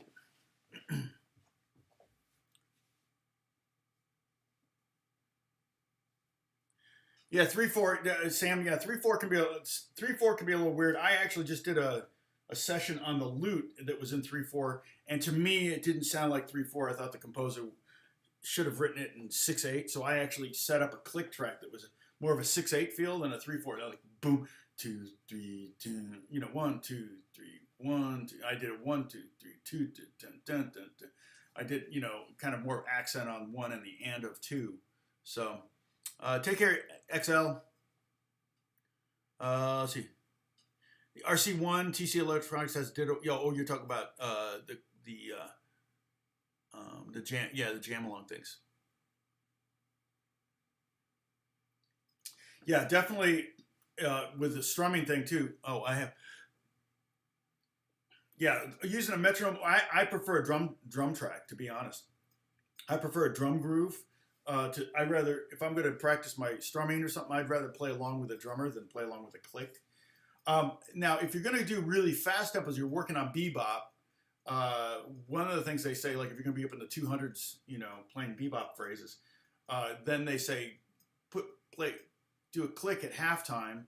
So if the tempo is 220, put a click at 110, and then have the click hit on 2s and 4s. So imagine that the click is hitting on the snare hits 2 and 4, and that way you'll be able to play, you know, bebop and still swing. That's how you get your swing. For some reason, having that click on 2 and 4 is much better than 1 and 3. I don't know why, but I've heard that from so many people, and it's totally true. Yeah, I've seen $50. You're talking about loopers. Somebody mentioned loopers. Okay. Oh, and then AB took off. That's so funny. Oh no, AB, you didn't take off. Sorry. Did you? Oh no, you're there. Okay. Yeah, exactly. Yeah, totally. Exactly. AB, and like I said, you've got eighth notes. Come up with, you know, write down on paper all the different possible combinations and play through them. And you'll probably find that most of them are worthless. And you'll throw those out, but then there'll be some like, wow, I hadn't thought about doing this pattern, you know. And like, you know, you can do a pattern that's down 1 and 1 and, you know, like that, where you just.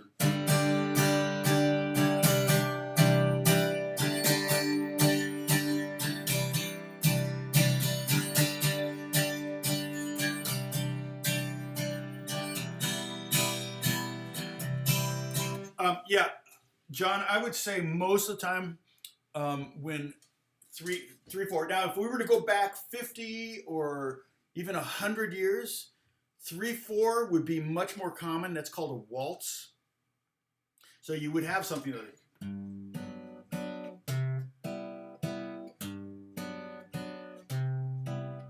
But you can subdivide 3/4 into eighth notes, and it'd be 1, 2, 3, 4, 5, 6. You could hear it, you know, 1, 2.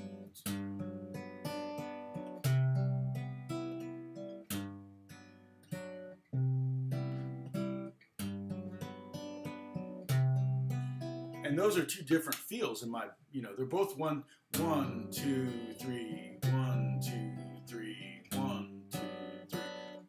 But this is clearly 3/4, 1, 2, 3. But this is not. This is more 6/8. 1, 2, 3, 2, 2, 3, 1, 2, 3, 2, 2, 3. Because we're going up 3 notes and then down 3 notes. So you're doing this kind of melodic thing like this.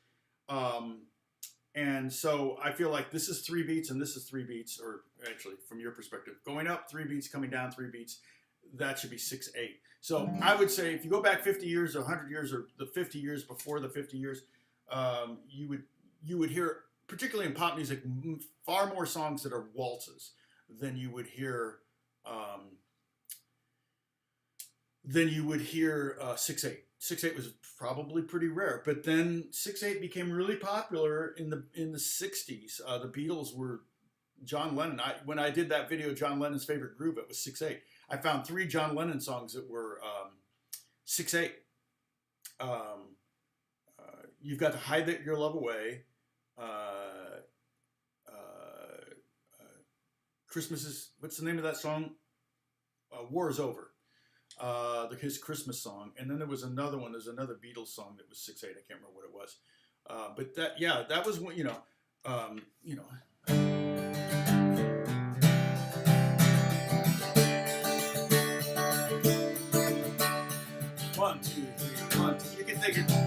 think of it as a waltz, but it's really 1, 4, 5, 6, 1, 2, 3, 4, 5. It's definitely more of a 6/8 feel. And to me, they're very radically different, but you can count them exactly the same. So,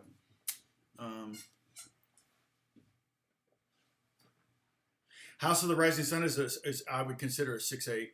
Yeah. Times they are changing time.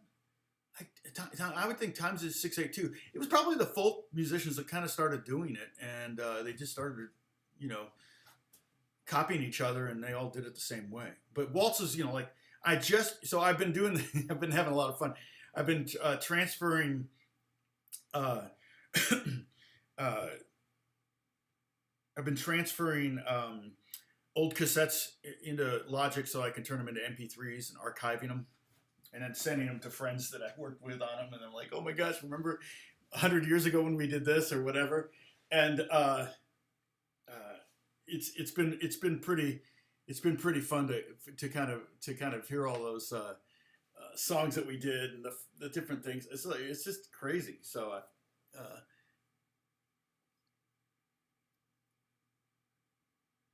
yeah, I would imagine that's so. And the 12/8 was very, very common in the 50s, though. 12/8 would be like the 50s rock and roll. If you were to go.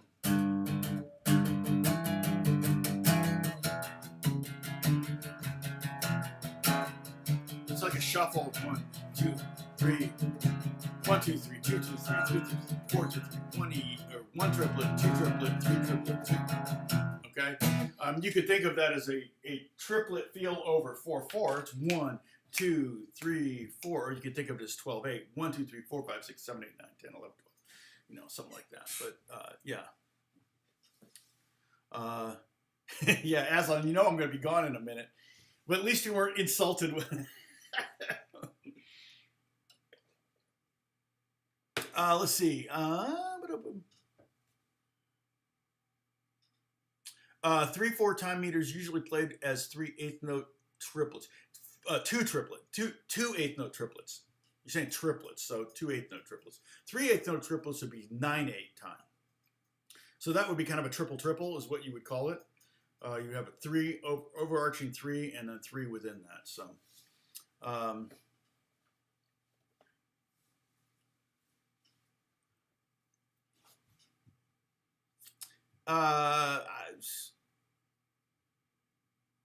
Are you accenting 1, 4, and 7 in that pattern, A, B? So you're saying it's kind of like 1, 2, 3, 2, 3, 1, 2, 1, 2, 1, 2. It just depends. It depends on how you played that. If you were.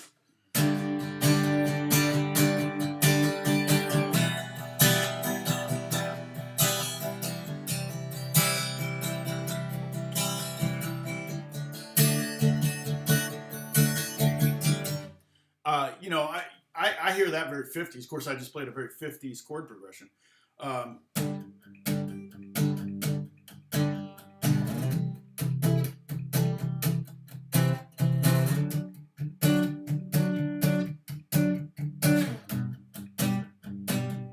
Yeah, that's a very, very, I would say that's a pretty common pattern.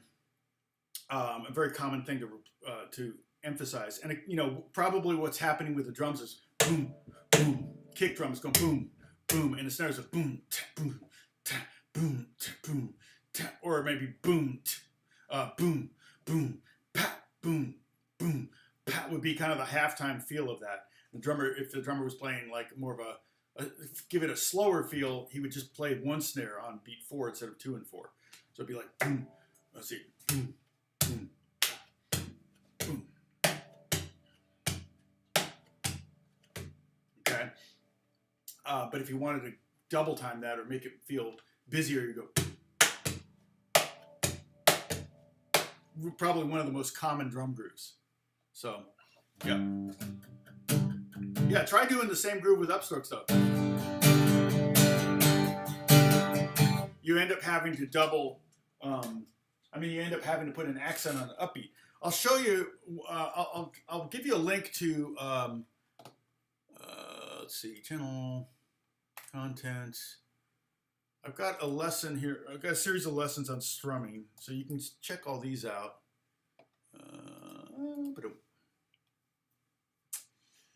All right. Let's see. The free range groove. This is the one. This one I really like, and it's. I might use a thinner pick for this, but it's a 16th note feel, and what it is it's. I'm kind of going, kind of like what you're talking about, AB. Sorry, I'm getting my windows in order here. Wrong window. Dang it. I gotta start over. There we go. I need two screens, don't I? I got two. But what you're doing is kind of a 1 2 3 1 2 3 1 2 1 2 3 1 2 3 1 2, right? You know, kind of feel. And you're doing that over one bar, okay? But if you keep doing the 1 2 3 thing for 2 bars, so instead of having a possible 8 notes, you have 16 notes. You can go. Basically, you can go to 15. But what I do is I go to 12 and then do 1 and 1. So it'd be 1 2 3 2. 1 2 3 1 2 3 1 2 3 1 2 3 1 2 1 2 1 2 3 1 2 3 1 2. If you add that up, 1 2 3 1 2 3 1 2 3 1 2 3 1 2 1 2 1 2 3. Okay, if you add that up, it's 16. So it sounds like this. I love this groove. It's like I'm gonna do like an E.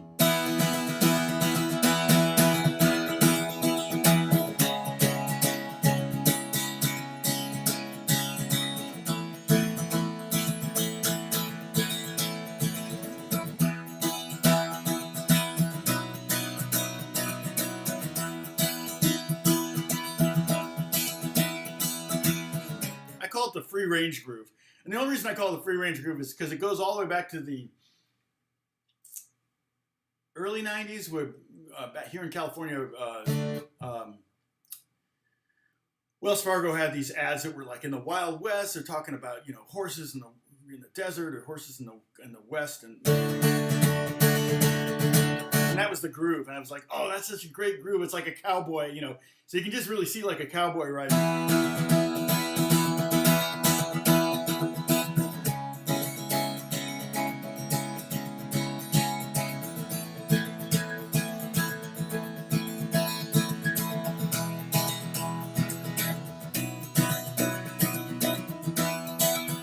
So that, and what's happening with that, if you watch the video, it's the accent is alternating between being a downstroke and an upstroke. Okay? So it's 1 2 3 1 2 3 1 2 3 1 2 1 2 1 2 1 2. And I'm just using this big 0 7 9 9 0 0. Nice big E5 chord. There's no third in there at all. It could be E minor. It could be E major. But I'm just playing E's and B's in here. But once I do that little hammer on there with that D sharp, then it definitely implies it's E major.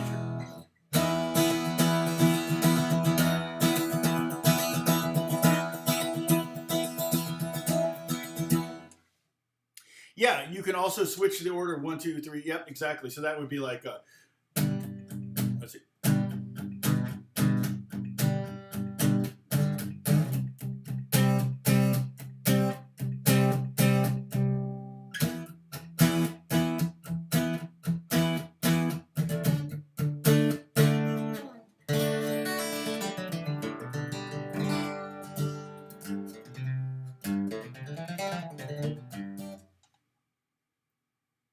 See you, Jim.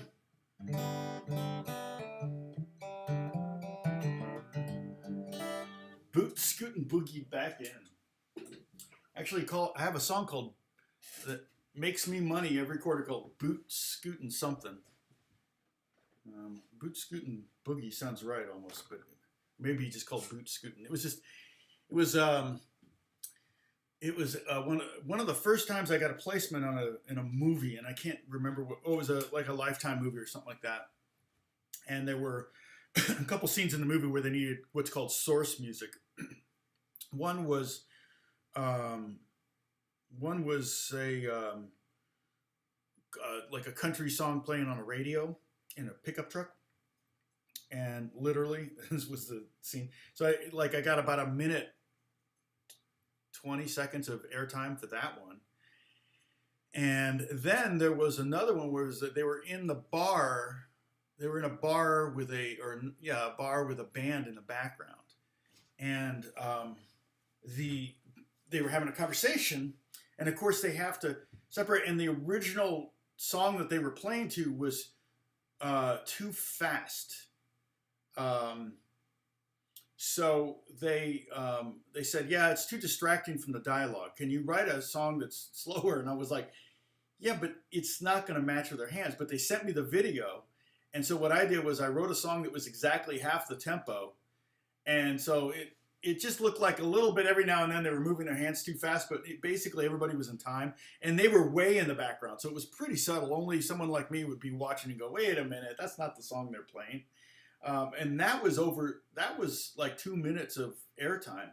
And it wasn't just what's called a background instrumental, which is the lowest paying of all the,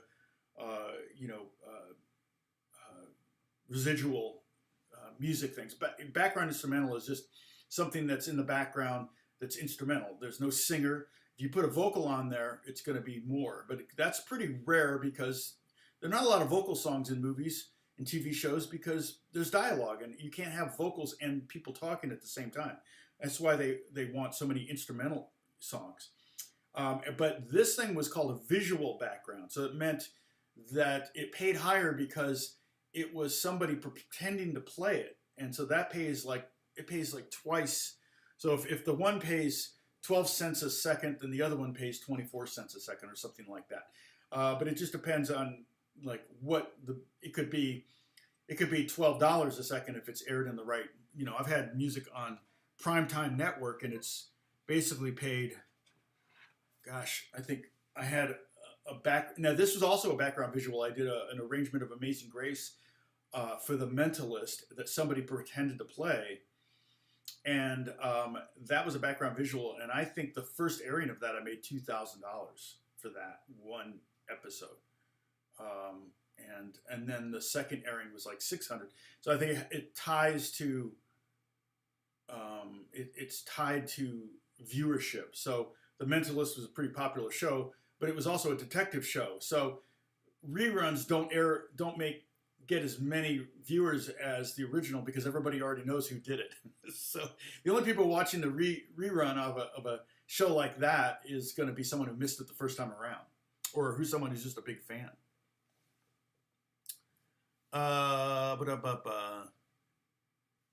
No worry, AB. I hope so. I hope that was insightful. Thank you. Dennis is taking off. Oh, let's see.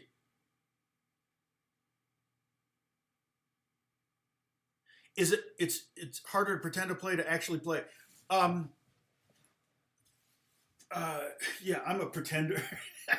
AB or Dennis. Well, I'll tell you, there's a couple things. One, it does take the pressure off. Okay, the pressure's off because you don't. And I talked about this on my video about sidelining. You're not really playing, so what difference does it make? I mean, you can't mess up. You can't make a mistake, but you can. Like, for example, when I did an episode of One Big Happy, I was playing acoustic guitar, and that show only went 6 episodes, so it's not in syndication anywhere. You might be able to see it on streaming, but I don't know. But I was playing acoustic, and you have to miss the strings. So that is difficult. So in other words, when you're playing it and say the song is, and they send you usually the night before they send you the song so you can learn it. So the song may be,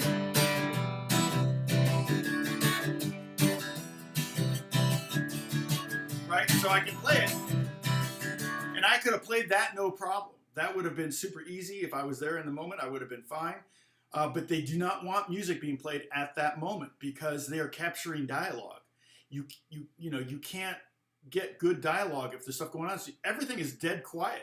It's amazing because everybody's talking. You see people in the background, they're talking. They're not really talking. They're just moving their lips, right? And musicians, the same thing. We have a little, what's called an earwig, and it's a little remote, usually just one. We don't get 2, we just get 1. And it has the music playing, and they will cue it up and start it, and there'll be a click or whatever that we need, and the track will be there. So if you were to look at me here, you'd swear I was hitting the strings, but if you saw me from the side, you could tell I'm missing the strings. So you have to miss the strings. And if they're capturing dialogue and you're going, whoops, oh shoot, sorry, the director will yell, cut, what was that? So you cannot make a mistake because you're like really, really low man on the totem pole. It's a lot of fun because there's residuals too. It's a lot of fun to be part of all that. It's a big, big deal. I did one where I was on an episode of, I was a guitar coach for a show called The Neighbors on ABC. It only went 2 seasons, and that one could be in streaming. Let me pull it up and see if it's on any streaming services. And I can tell you the episode. You could look it up. But there's a scene in it where the premise is it's kind of like we're talking about immigration and all that earlier. But yeah, the premise is that you've got this human family that moved into a neighborhood of a bunch of aliens. So like from space aliens. So it's like they feel like foreign. But anyway, the one of the aliens that's the main character in the show. I touch my face so we can take a sip. He doesn't play guitar, but he literally learns it in 1 minute. So he goes from like, oh, what is this thing? To banging out like an E chord to suddenly playing something else to playing something else. And then he does this two-handed like crazy thing or whatever. So they sent that to me. I had to learn it. And it's my hand you're seeing. And I'm wearing my wedding ring. And he has a wedding ring too. So it looked the same as mine. So it worked out really well. But you actually see my hand. Let me see if that show is on anywhere. And the episode, I'm not sure. It was the episode about he brought back his garage band, his jam band from high school to play at the high school reunion. They're like the 20-year reunion. And that was a little bit more on the difficult side because I had to learn. Yeah, it says not available. Is this it? Yeah, this is it. Oh yeah, this is it. Yeah, everybody was super nice. I had a really good time. You can buy it on Amazon. Yeah, but yeah, and you could probably find the scene. Let me see. Let me see if I can find it on YouTube. I'm gonna have to turn the sound down. Hold on. The Neighbors. What was that character's name?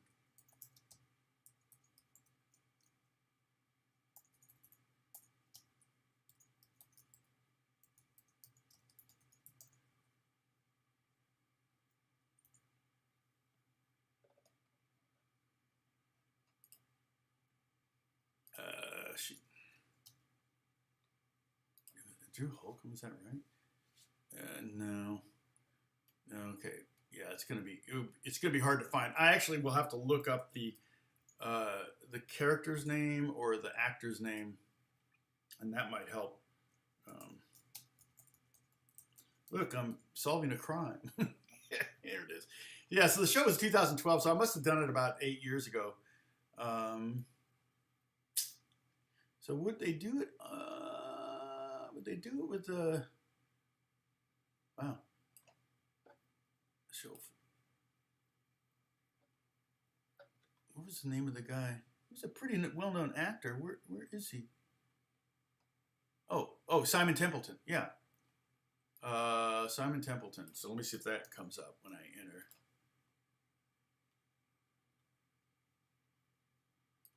Oops.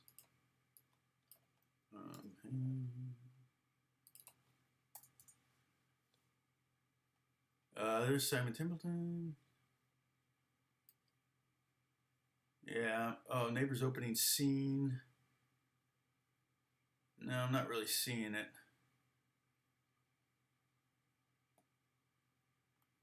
Yeah. That's too bad. It would have been fun to show it to you. But yeah, that was a little bit more difficult. But it was pretty crazy because I had to hang around all day, which is fine. I'm on the clock, it's hourly. I had to hang around all day to do this. and because they kept taking forever on these scenes, and thank God I had my phone, and I could get on the Wi-Fi and read and things like that. And thank God I brought my charger. Always bring your phone and your charger. I used to bring my laptop back in the day because you would spend all your time waiting. And open B tuning. Yeah, that's pretty low. Yeah, next up, we see Tom find the murder weapon. Exactly. So, oh, what's John asking? Sorry, you guys, I'm kind of falling back on the. Oh, hello from London. Okay, hey, John. Just kind of tell the story now, but yeah, so I had to learn that thing. I kind of had that like I said, a tape, but we get into the scene, and I'm wearing the exact same outfit as him. I have that somewhere, and I have a picture of that somewhere, I think, and I put the guitar on, and they get the camera. It's all close, it's all just my left hand, and they pull up the track, and they can pull it up in the room, which is a good thing. I don't have to use the earwig. Everybody can hear it because they're not capturing dialogue at this moment. So it's really loud in the room, and I mean, I must have practiced that thing like 100, 150 times. I had a trailer, which is nice, with my name on it, which is really cool. In fact, I know I took a picture of myself. Let me see if I can find it. I could drop it in here. Let's see.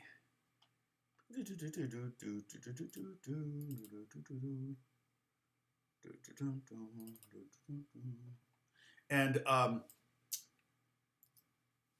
it was, I did it in one take, and everybody cheered. Everybody was like, "Yay, we're done!" Because it was the last thing they had to do before they all could go home. So I literally was there from the beginning of the day to the end of the day, and yeah, I'm not seeing it. Oh, is this the picture that somebody? No. No, okay.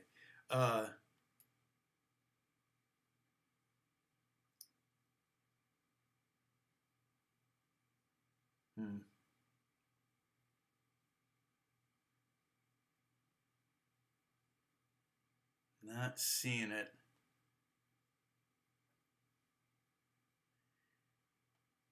But I've got it somewhere, I think, which is funny. But a lot of pictures of different gigs and stuff, but I'm not seeing that particular one. No, okay. So let me look here too. There's another.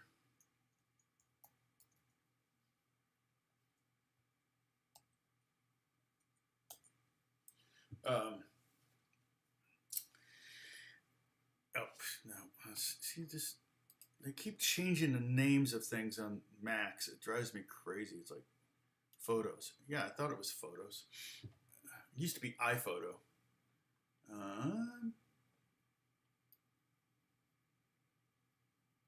Because if I find this photo, it actually should be. I have a folder of professional photos.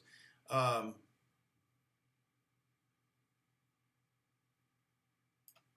yeah, see, all of these should be dragged over. Anyway.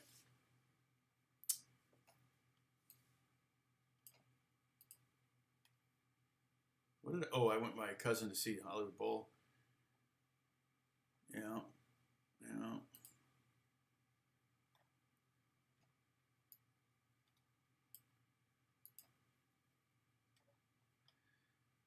Boom, boom, boom, boom, boom, boom, boom, boom, boom, boom, boom, boom. I've done a lot of coaching. Sorry, I'm just trying to find some photos here. you guys are all talking to each other. You're like, yeah, Tom's totally ignoring us.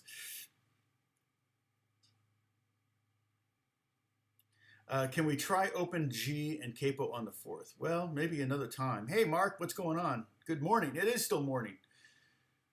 Tuning down too low might make your string snap. Tuning down too low. I don't know if tuning down too low. Knock, knock, 10 minutes of truth. Let's see. Yeah, The open tuning thing, I did just tune. I hope I didn't destroy this guitar, but I don't have it here. It's in the other room. Um, but I took my Paul Reed Smith and I tuned it down to open C, but I put baritone strings on it, so it's pretty tight actually because those strings are pretty designed to be down low, like some of those strings are tuned up a minor third from where they normally would. So I hope I raised the action because I was going to use it for slide because of Joey Landreth, who's a really good slide player. Sonny Landreth is my favorite slide player, and they are not related, which is hilarious. But that's kind of why Joey got into slide, because he did a little bit of it, and he discovered Sonny Landreth because he had the same name. And then he really got into slide, and he's like, dang it, everybody's going to think I'm related. And it's really funny. They should do shows together. They may have, actually. Let's see. I'm trying to solve the big questions of the universe again. Yes. Why can't you get that last bit of toothpaste out of the toothpaste tube? That's my big question.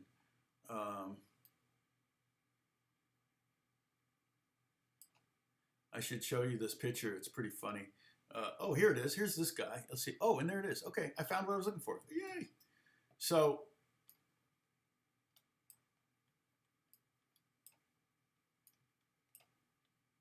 what is this? Oh.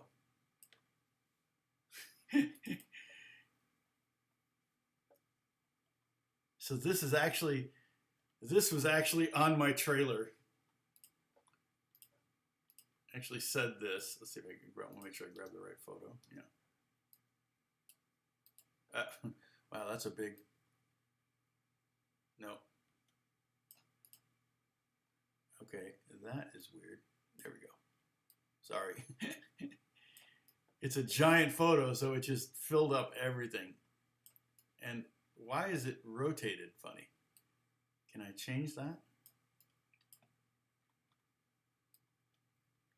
So it said hand double on my trailer. Edit. Can I edit it in any way? Defaults? No. Okay, well, I'm going to delete that. Remove. Yes. See, that's weird because it wasn't that way in the orientation wasn't that way here. I hate how I gotta work on my belly. Let's see if this photo. See, it also changed the orientation. That's so weird.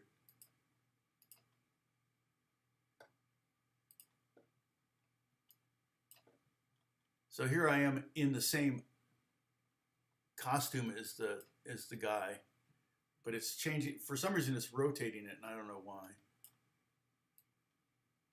Simon Templeton, this is what he wears in the show, like every episode.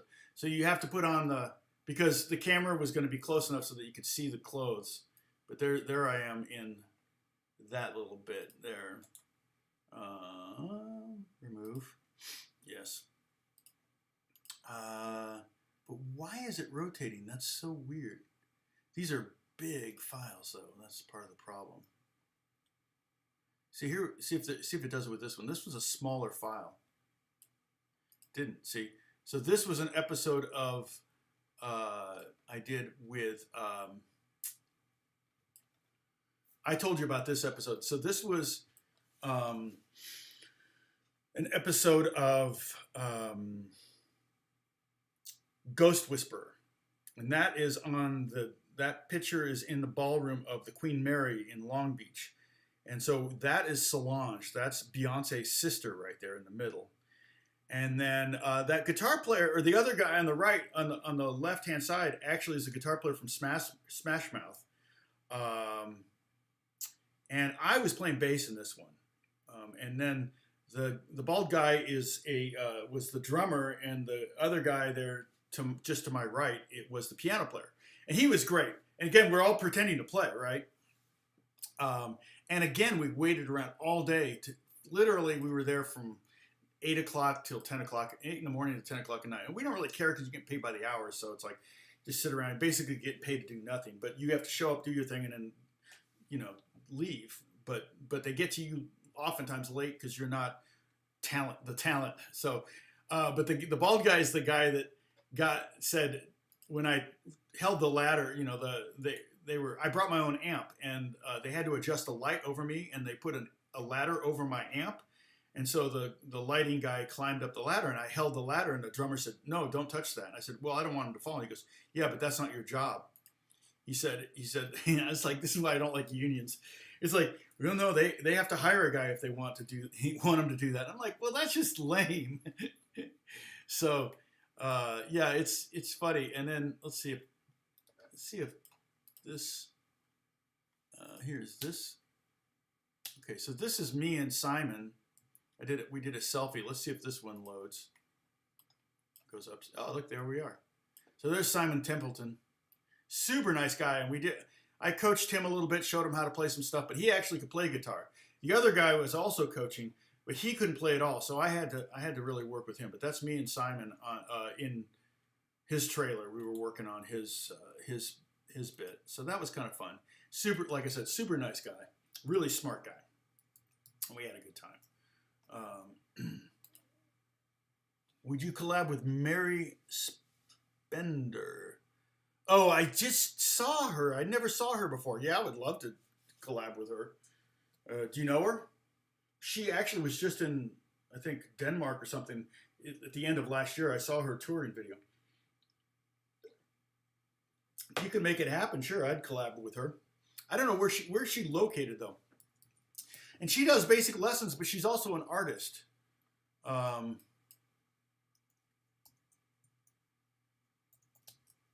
What is it? Spender. Mary Spender. Yeah, she's got 400. So yeah, I'd be stupid not to. Boop.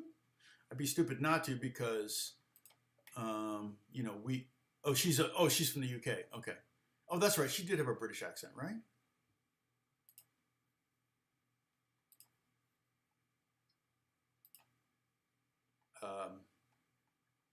Yeah, if you make it happen, I don't know why she would want to hang out with me, but my Midwesternness was showing. How so? How so, Gary? She does a lot of she does a lot of YouTube videos, yeah, out of England. Yeah. She does beginner videos too. So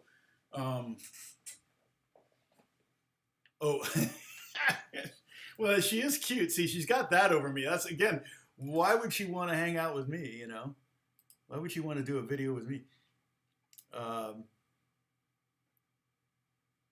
Yeah, I mean, she's cute. She plays it cute too. So, but I mean, I'm not saying it's a phone. She's phony. That's what that sounded like, though. I'm the live stream. It's hard to be somebody who you're not, right? You can't put on. I'm pretty much what you see in my live stream is who I am. So I apologize. But yeah, no, I've seen a couple of her videos. I was watching her video on her tour video that she did, like she did like 7 shows in 7 days or something like that. And then she also did a video about buying a vintage guitar online or something. It didn't turn out to be a very good guitar. Oh, that, yeah, exactly, Gary, 100%. That's exactly right. And so, and that kind of thing gets me in trouble all the time, trying to help. Another time, oh my goodness. So what happened? Okay, so my church would do the Passion Play every year. And it was a big deal. I mean, it was a big deal. And they still will. I think they're going to do it this year, but they're going to do it virtual or something. But, you know, it's a big deal. The Passion Play around Easter time, right before Easter.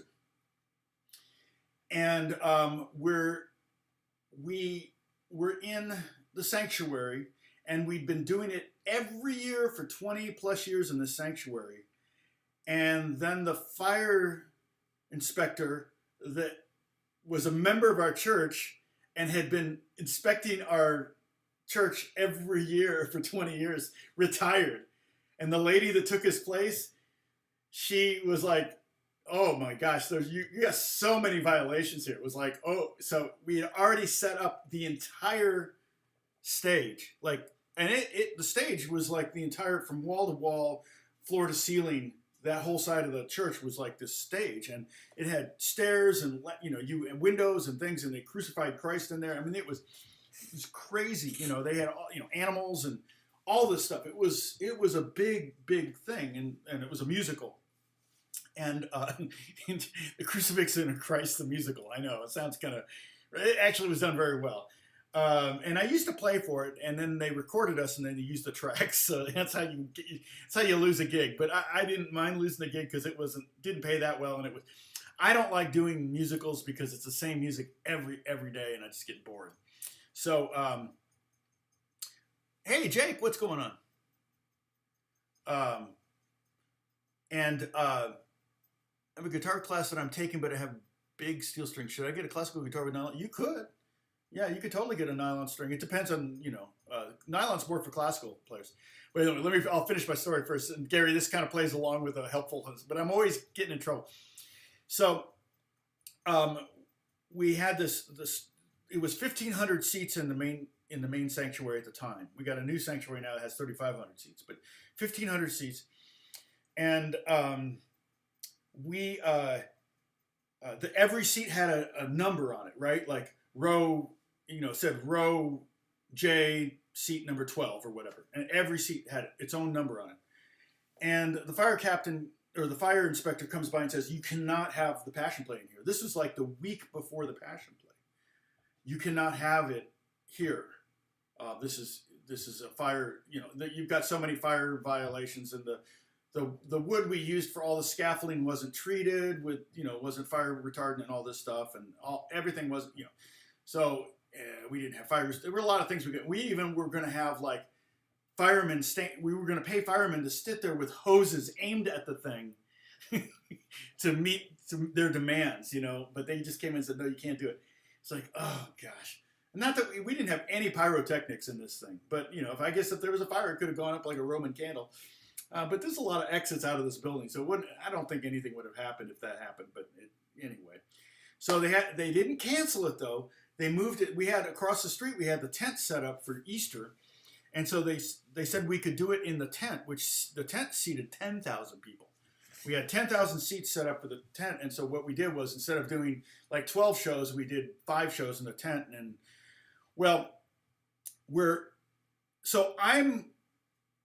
I'm told that it's canceled, and I'm like, oh, you're kidding. So I'm thinking, well, how can I help? And people are showing up, and they're calling people to get ready to have, and it was amazing. About 1,000 people showed up to help move the set from inside the church to across the street to the big tent, and they did it in like 6 hours. They got a bulk of the set moved over. Everything they needed, they got moved over into the tent. Pretty crazy.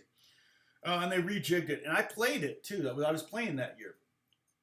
Well, I went around and I took off all of the seat markers, all those seat tags that said row J, seat 12, row J, seat 13, so on and so forth. I went around from seat to seat tearing those off, right? And I did them all. And I was kind of like creating this giant ball of them. I thought it was cool. I was like, I got this giant ball. And then I went and told my boss, hey, I took care of that for you. And she goes, you did what? I said, yeah. She goes, we may still have it in the sanctuary. I said, you're kidding. I thought you said it was canceled, that we were moving to the tent. And we were trying to negotiate, and fortunately for me, they couldn't get it. They couldn't get, but otherwise I would have been spending the next like 24 hours marking every chair. I was like, oh, I'm an idiot. So that's the helpful me, getting in trouble. So yeah, I'm always doing that. Oh, she just did a video of her Epiphone archtop. She did a cover of Dancing in the Dark. Oh, nice. Wow. You've got a crush. Oh, you would love it you would be so jealous of me though if I did a video with her. I almost went to London in last month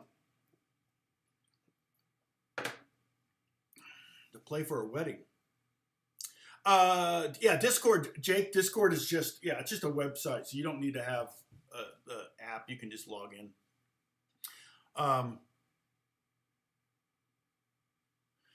Yeah, 100%. The other thing too is a lot of times if your guitar, you could go with lighter strings, Jake. You could technically even put electric strings on an acoustic guitar. Those would be even lighter. It makes it easier. It also, your guitar may not be set up, meaning that the neck might be warped and need to be adjusted. So if the neck is warped, the strings are going to be too high and hard to push down. But this guitar is pretty easy to play. In fact, I need to put mediums on here because I feel like I'm getting a little buzzy.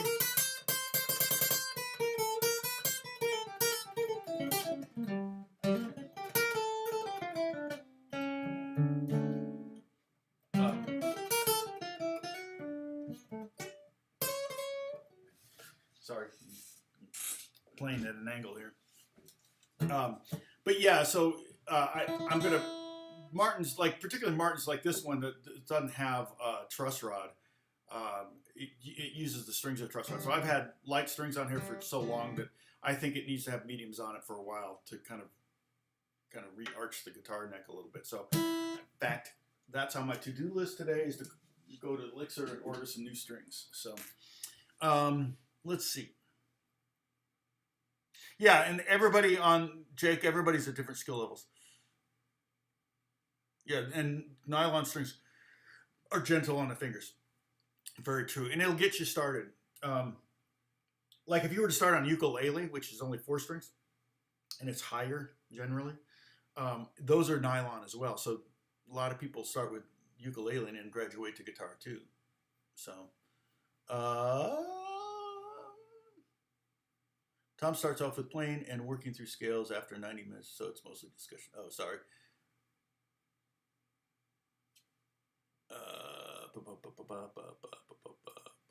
Who's this? Oh, Bruce. Okay. What kind of guitar genre? Oh, he knows they're all for that person. You guys are all talking to Jake. Yeah, Jake, you're gonna get 20 questions. Everybody wants to know who you are. Anytime there's someone new, you know, it's like, wait a minute, what are you? Right, Sham? Oh, make a video of your music room. Well, you see most of it right now. It's a pretty small room. I like it kind of confined. I have another room that has my amps in it. I think you can see that in a couple of videos I've filmed. And then I have a closet. I have 3 different closets with guitars in them. So I have 3 guitar closets. One is more of a pantry, so it's got most of the guitars in there. And they're all interior closets. One little trick I like to do is I don't like to make the closet that I have guitars in have an outside wall to it, because the temperature in that closet is not, and the humidity is not as controllable. So, Tom, what does a sitar sound like occurring on the E strings less expanded? Yeah, exactly. That's kind of has a sitar sound, doesn't it, with that guitar? What does a sitar like sound occurring on the high E string of my less expensive acoustic? Yeah, that's just your either your bridge is too low here, or your neck is too flat, and that's what's happening with mine.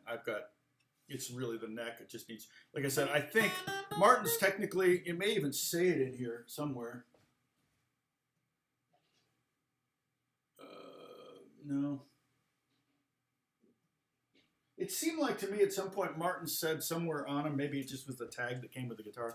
I bought this used years, so I'm not anywhere near the original owner. But it seemed like at some point Martin said on the inside that you should have medium strings on it. I don't know why. I don't know why I remember that. Maybe that's, but I've heard it before too. So because Martin's for a long period of time did not have truss rods in them, so you couldn't adjust the neck with a wrench, because they built it. They're like, you don't need to. The neck's great if you keep the right tension on the neck with the right strings. But I've had lights on here for so long that I'm going to go up a gauge to medium.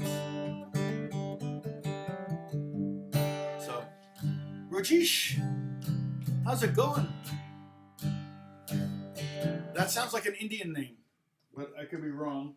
Often am wrong. But welcome, and I'm getting ready to sign off. I've been on for 2.5 hours. It's really time to leave. So sorry to leave you But come back on Friday at 9 my time, which I don't know where you are and what time it is where you are, but if you tell me now, I could probably figure it out. Here it's 11:30 in the morning, so 2.5 hours before now. So, and Sham, I think if you look, you can see some of my gear. Let's see, channel content. If I go to, you can see. I mean, you look at a lot of my videos. I have like this one, my signal path video, which I think is a really good video, but it hasn't gotten a lot of views. Yeah, time to get some work done. I know I got so much stuff to do. So.